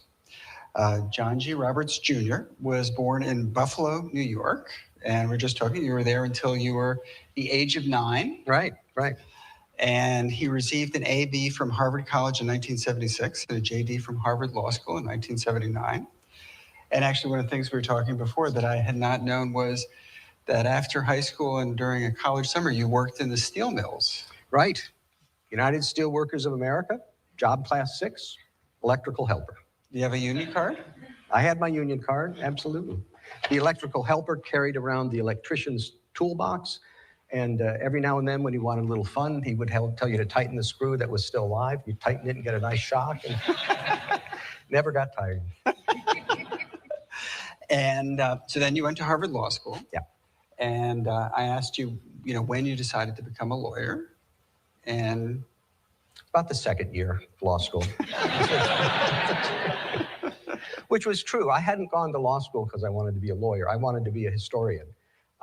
And it's a true story. Coming out of college, getting close to it, I was being driven from Logan Airport back to school and started talking with the cab driver. And he said, well, what do you do? And I said, oh, I'm a history major at Harvard. He said, I was a history major at Harvard. And I decided, nothing against cab drivers, but, and then law school seemed like a, reasonable alternative. And when I got there, I grew to like it, so. That's you're the managing editor of the Harvard Law Review. You graduated magna cum laude. And then your first job was you clerked for Judge Henry Friendly on the Second Circuit. What was that like? Well, to be honest, it was transformational. At that time in the late 70s, law schools law profession, I think, was a pretty cynical endeavor. I don't think there were many people who viewed the law as something, some intrinsic value. It was instrumental. And as I said, people had a generally cynical value of it. And I was frankly wondering if I'd made a good choice, not having to want to go there in the first place. And then to spend a year with this remarkable man who, the one thing that was clear is that he looked at the law as something more than just instrumental. I don't want to overplay things, but sort of something with some beautiful interaction as a system of ordering, and then was just brilliant at it. I mean, after arguments, he would sit down in his office, had 2 little legal pads on either side. You'd start writing the opinion, and footnotes or other questions on the other side of the opinion. And then at the end of that, sometimes it took half an hour, sometimes it took a day and a half. He'd give it to the secretary, and she would type it up and then give it to one of the law clerks. And I'd look at it, and it was just again, I don't want to exaggerate, but it was just poetry, and everything sort of fit together, and you could understand how it worked. And the last thing I wanted to do was change it. But he said, no, do what you can with this or that and look at this point and all of that. So, and I started really changed my whole view of the law. So that was important. I mean, I've always thought Henry Friendly was someone who thought that there were best answers to even the toughest legal questions. And that's what he wanted. He was very bored with the easy cases, but he wanted the tough ones. And those of you, and you've probably read some of his opinions, can see that it's like an ongoing dialogue. He'll, raise some proposition that's important, and then some qualification, and then link it up with something else. And it's also, beautifully written. And then you clerked for then Justice William Rehnquist. Right. And how was that like? It was different in a lot of ways. One, he was a generation. Friendly was almost like 2 generations above me, and Rehnquist was kind of between the two of us. So it was a much more, not casual, but it's probably right. And Rehnquist was a casual person anyway. And it was very different approach to law. He was both similarly not cynical, but Rehnquist was very logical. I would say if you read his opinions, you can follow very clearly. You build step by step. Friendly was more sort of flowing. So in terms of learning how to write, it was a great combination. You could see 2 different styles, and I don't know what people would say my style is, but you can see when it's some opinions seem to fit a more sort of logical progression, and others seem to involve a little bit more need for more nuance. And you try to, some styles fit different types of cases better. But Justice Rehnquist was just a delight to work for. He was very, very comfortable, very casual. When he was nominated by President Nixon, everybody made fun of the way he looked because he had a real loud tie and the big sideburns. Looked like Buddy Holly. But he was comfortable in his own skin, and is very interesting. Law clerks, both Judge Friendly's and Justice Rehnquist, were, I think, probably as most law clerks are, very loyal to their bosses.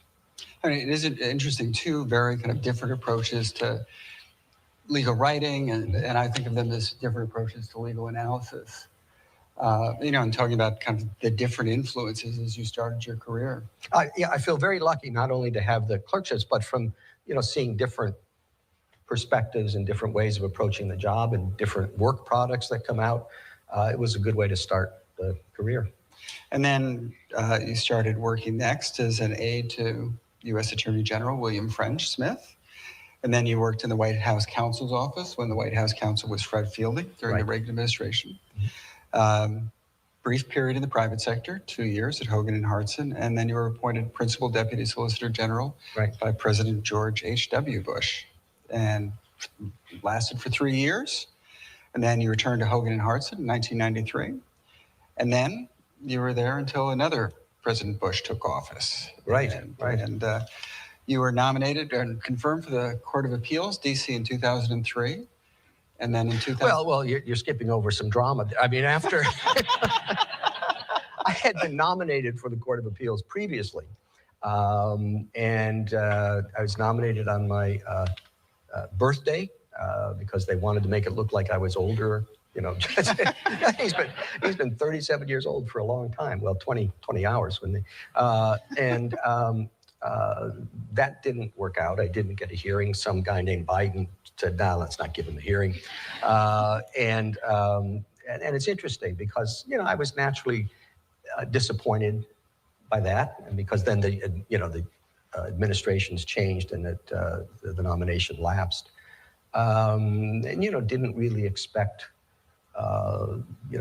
I think as Rehnquist said, the bus to stop by my place again. But then I shifted back to private practice. But looking back on it, this is in terms of advice.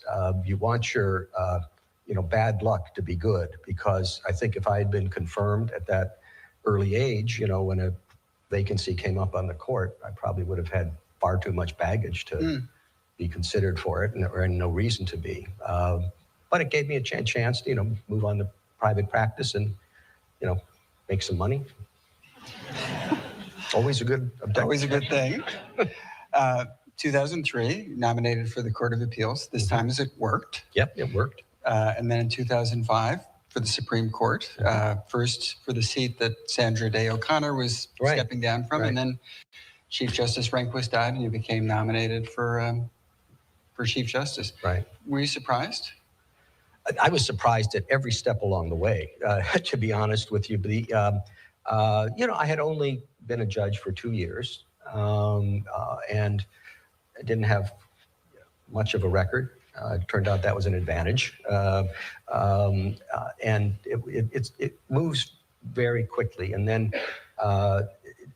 very difficult to have Chief Justice Rehnquist pass away, and it was a period of great trauma. Almost you couldn't really grasp it. I mean, I get, the nomination, and then I think it was like a week and a half later, Chief Justice Rehnquist dies, and they had actually postponed my hearings for a while. So, it's the change is being announced. I remember it being like Monday. President Bush talked to me. I went to the White House again Sunday night, and he said, well, and I still was wondering what was going to happen with, who was going to be the Chief Justice, because I was going to replace Justice O'Connor. And he said, well, would you give any thought to, being the Chief Justice? And I said, no, I haven't. He said, well, start. And he didn't say, and then we went, he said, they wouldn't want you to be here tomorrow morning. I'm going to sleep on it and all this. And I said, well, fine. And then it was announced that morning. And the next day, I'm carrying Chief Justice Rehnquist's casket up the steps of the court. Extremely emotional time with all this stuff going back and forth. You almost didn't have time to digest it. I mean, that's a lot. Yeah. So you're confirmed, and you're 50? Yep. So you're the youngest Chief Justice in 100 years? 200, I think. 200. Maybe I'm skipping somebody.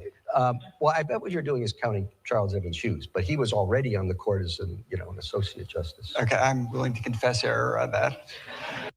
But that is, I researched for this, the youngest Chief Justice. Well, No, I think you're right. I don't. It's on the Supreme Court Somebody website. there can text it or something. On the Supreme Court Seriously. website, it says 100 years.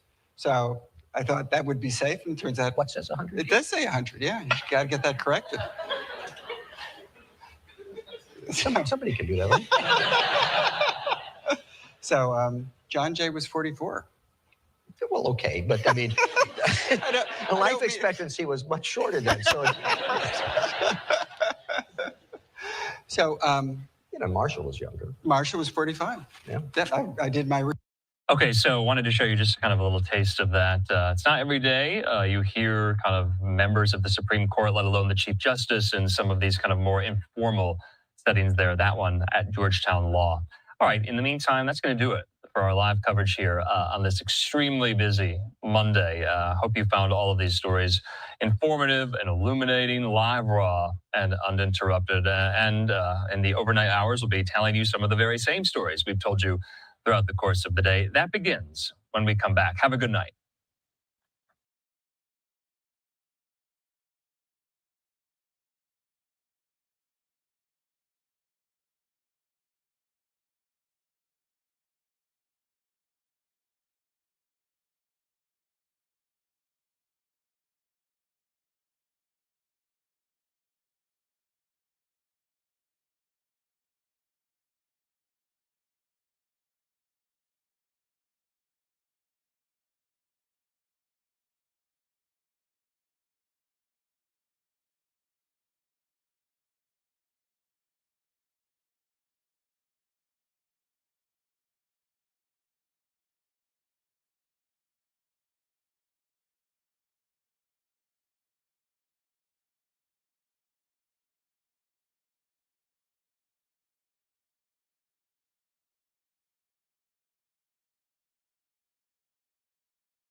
Welcome back into Live Now from Fox. I'm Eddie Mack. After another outage at Newark Liberty International Airport over the weekend, Transportation Secretary Sean Duffy discusses the latest problems at this major hub in the Northeast.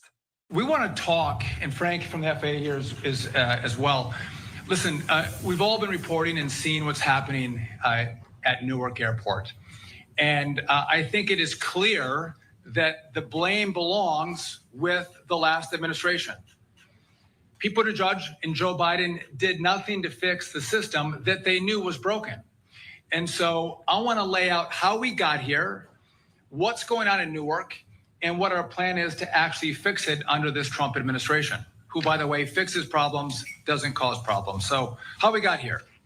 In July of 2024, the Biden-Buttigieg FAA moved control of the Newark airspace from New York, or also known as N90, to Philadelphia Tower or the Philadelphia TRACON.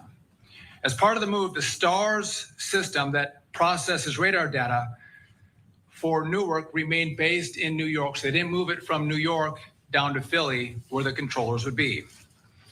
Redundant and diverse telecommunication line feeds this data from New York to Philadelphia TRACON, where controllers handle New York arrivals and departures. The Biden-Buttigieg FAA bungled this move without properly hardening the telecom lines feeding the data, which was already well known to be error prone. Without addressing the underlying infrastructure, they added more risk to the system. In fact, there were issues in October and November under Biden and Buttigieg that would have highlighted to the prior administration that the underlying hardware would continue to cause problems. That, along with their overall neglect of our whole aviation system and the aging issues that we've highlighted over the course of the last several weeks, were clear mistakes of their administration. So let's talk about where we are now. What's going on in Newark? So a trio of recent equipment issues at Philadelphia on April 28th, May 9th, and May 11th affecting communication radar displays has highlighted the antiquated nature of the nation's air traffic control system, which is still using copper wires and other outdated technology. The incidents on April 28th and May 9th resulted in very brief outages that impacted the STARS radar data displays going down. The most serious of these outages lasted approximately 30 seconds. This includes the STARS radar data displays going down again for 30 seconds. The STARS displays took approximately 60 seconds then to reboot and come back online. So there's been some discrepancy, 30 seconds versus 90 seconds. The outage was 30 seconds, but then the displays took another minute to boot. That's where you get 30 and 90 seconds. But the telecom was out for 30 seconds. The outage also interrupted the phone line and radio frequencies for a very short period. This is how controllers talk to pilots. Radio frequency connections to phone lines via voice switches are the primary way those controllers do talk to pilots. These frequencies returned almost immediately, which is why you heard pilots actually telling airplanes that they couldn't see them with the radar. They were able to talk to the airplanes, but couldn't see the radars or the airplanes on their scopes.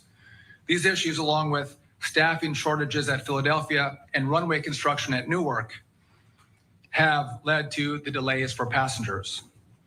So in response, on Friday night, the FAA implemented a software update to prevent future outages.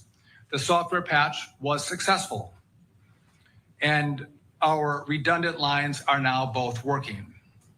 We know this because on Sunday there was an outage. You all reported on that. And the outage was, the main line went down, but the redundant line did stand up, meaning our patch, our fix worked.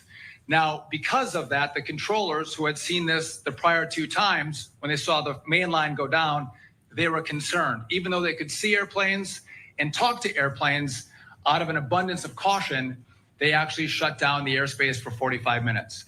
But we still had our scopes and our telecom functioning on Sunday morning.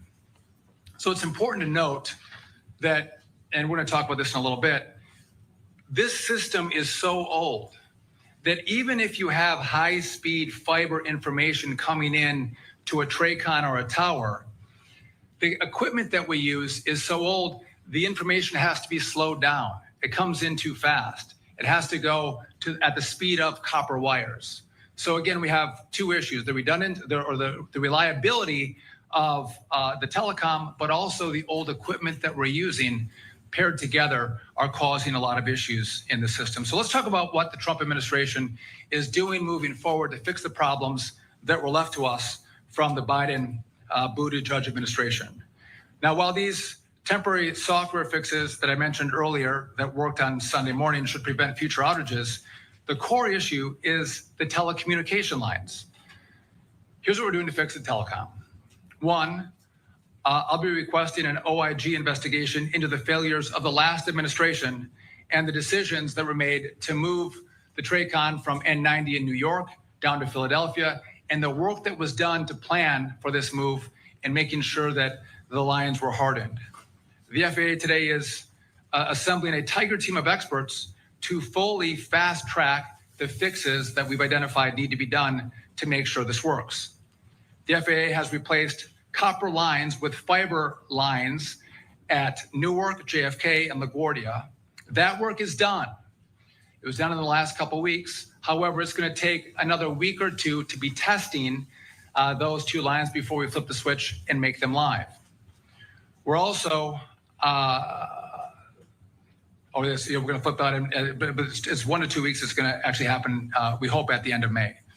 We have spoken with the heads of Verizon and L3Harris to understand why the telecom issues persist and how we can expedite those fixes. And again, we work with L3Harris as our contractor, and Verizon is on the ground offering the support on the lines that run actually the telecom into the TRACON.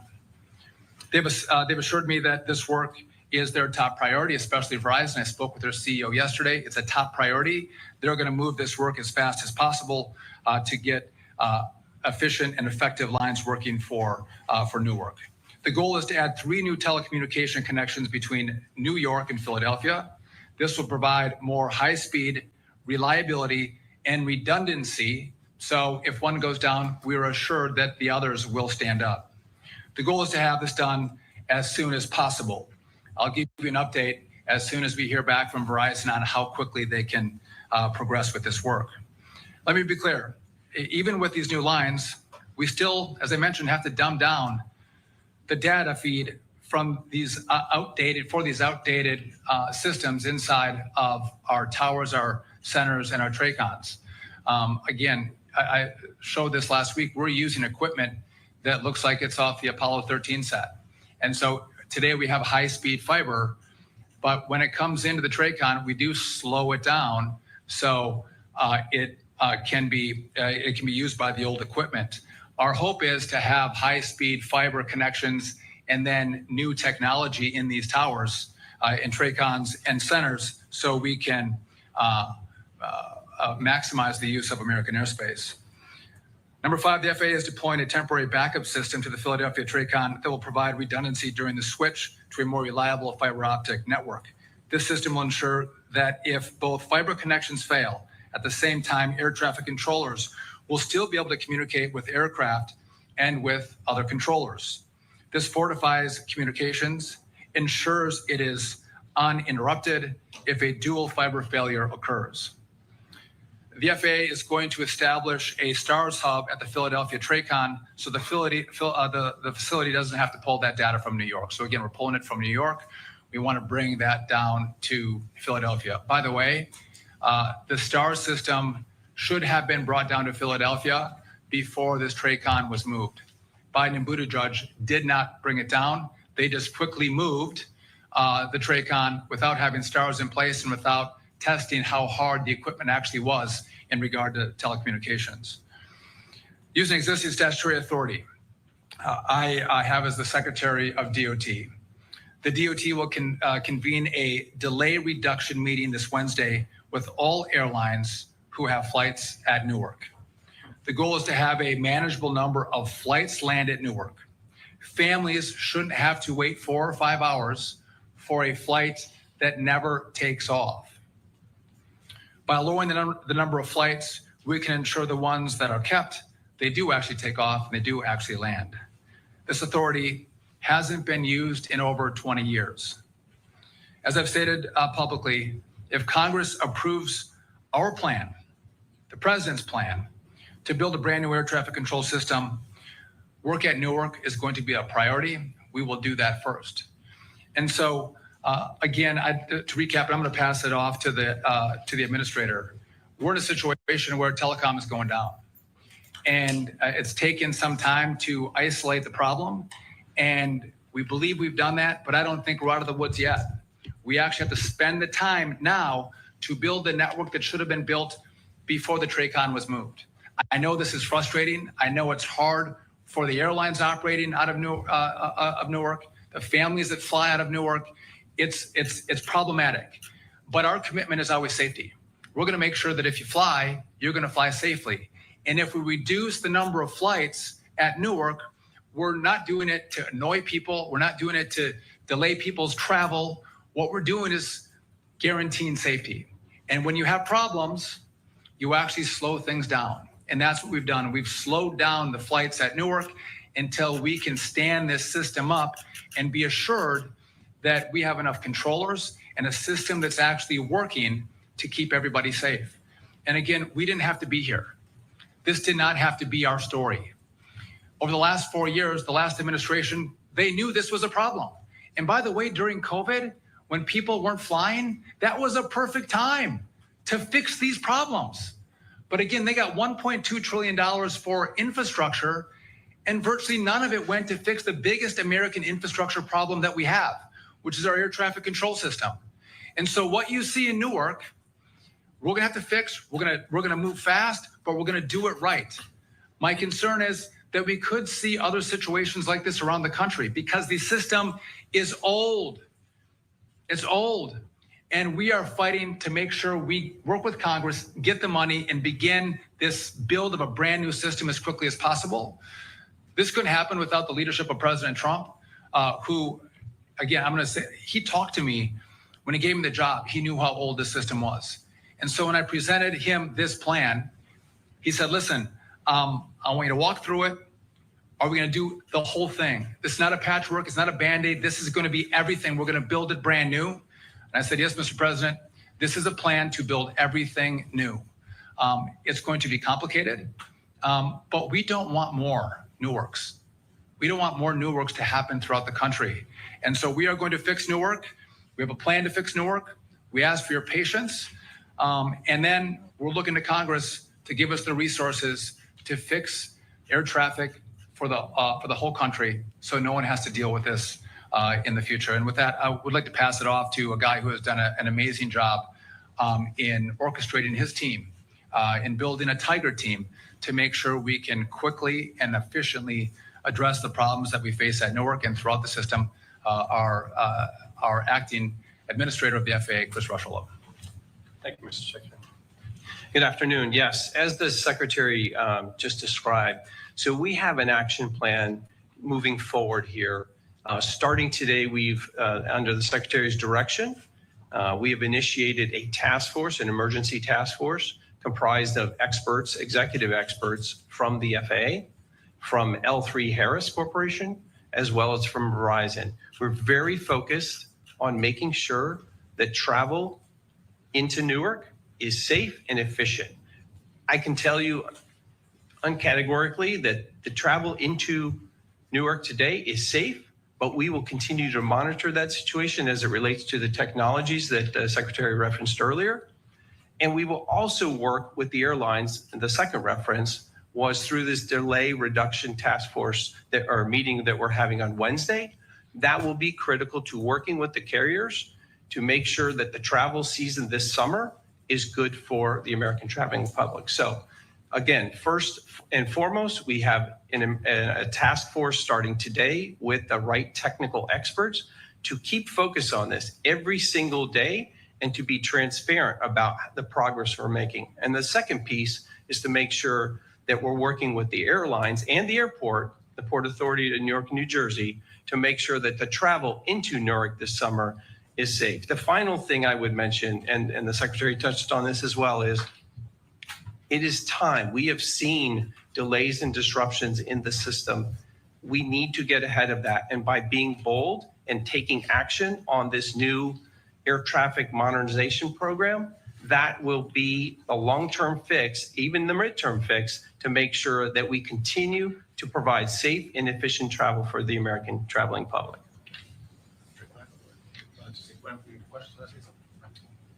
Thank you, Mr. Secretary. As a former controller and now as a manager that helps oversee the air traffic organization, top to bottom, in all my conversations with our management team and with the controllers, they look forward to new infrastructure. They look forward to the commitment that is being made by this administration and the leadership by Mr. Duffy to work on equipment that is younger than the children that they have. I will tell you, when I was in the Air Force and I was a controller in 1999, I actually was the test bed for STARS. That's when STARS first came out, was in 1999 at Eglin Air Force Base. We tested that. As a controller at Albuquerque Center, it was almost 20 years ago where the ERAM system came in. That's our automation for our en route centers. And the issues that we have with static on the frequencies were problematic then, it's exponential now. So we look forward, Mr. Secretary, to the new infrastructure, top to bottom. We applaud your efforts, sir. Thank you. And coming up after the break, we'll take you out to the remainder of these remarks. I'm Andy Mack. We're back after that.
Welcome back into Live Now from Fox. I'm Andy Mack. Let's quickly take you back out to the remainder of this event. So we're happy to take any questions if you have any. Yes. Mr. Secretary, thank you. Could we see more air traffic controllers from better staffed towers come to Newark to help out? I'll take a stab at that. Tell me if I'm wrong, but it does take time to train up controllers from other areas. So if they move from the Potomac TRACON and move up to Philly, it takes up to a year to train them on that airspace, Frank. Am I right on that? Average certification time, sir, for N90 is 2.5 years, but with our accelerated program, we hope to have that reduced quite a bit by a year to a year and a half, 2 years. So it could be a year. So even you have a 20-year experienced controller, they move to a new airspace. It takes them a long time to train up. So we don't have the ability to just snap our fingers and move controllers around. It takes time to train up specifically on the airspace in which they control, which is why the staffing becomes an issue. And you got to see over the horizon on how you make sure you have enough in training to deal with any shortfalls that may come in the out years. Yes. You've been saying that this is decades-old problems, and these issues have been present for years and years and years. So why didn't this administration initiate changes in their first administration? Well, I think what we saw is the cracks that you are now seeing today were highlighted actually over the last 4 years. We were seeing more and more of it. And the president has said this a number of times. He had a plan to come into the second part of his administration because he knew what was going on to actually fix it.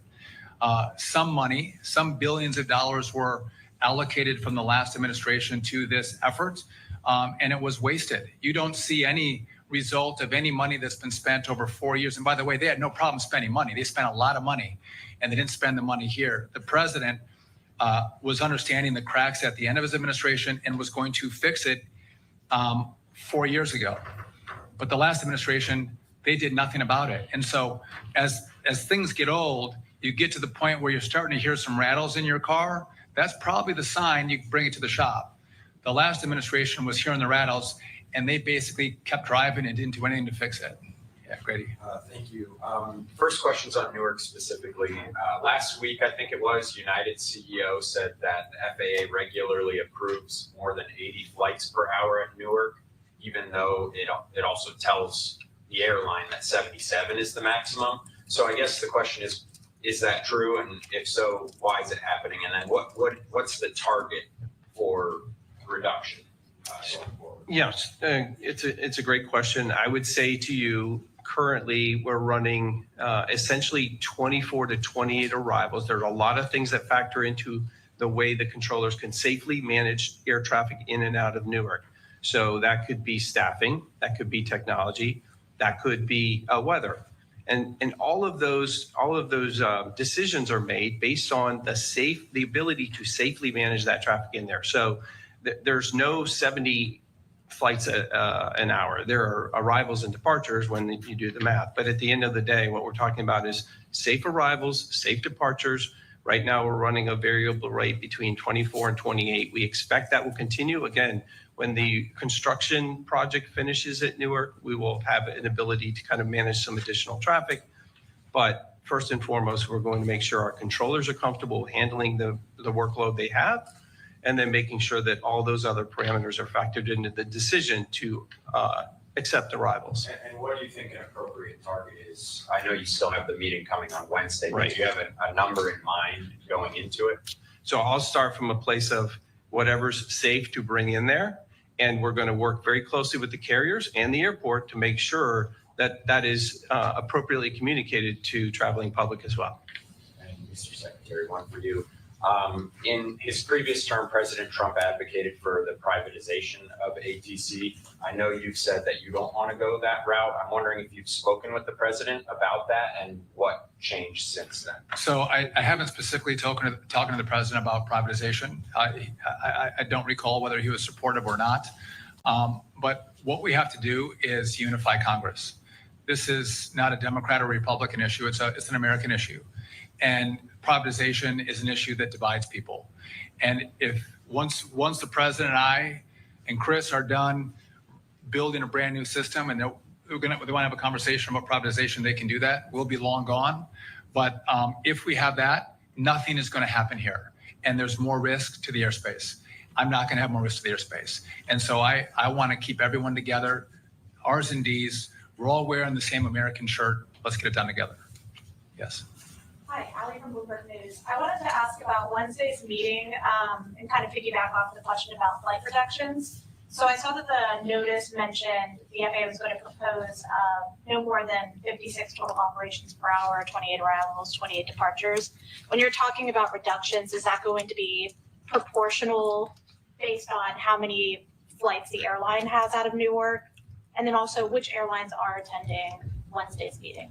So I don't have a list of the RSVPs just yet. I can tell you that based on those conversations that will occur and in our, I'll call it our target rate, all those airlines are going to have to come and explain what they need and making sure that we're doing this in a fair and open, transparent manner. So I don't want to get ahead of that conversation. I think it's fair to say that both both the airport as well as the airlines are going to have strong feelings about what they need to get out of Newark.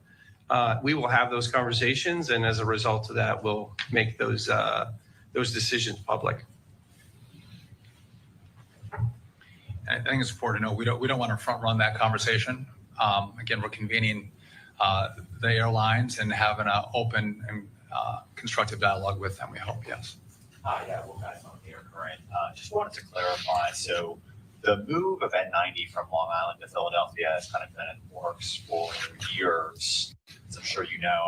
Are you specifically criticizing the way the move was done, or the fact the airspace was moved at all?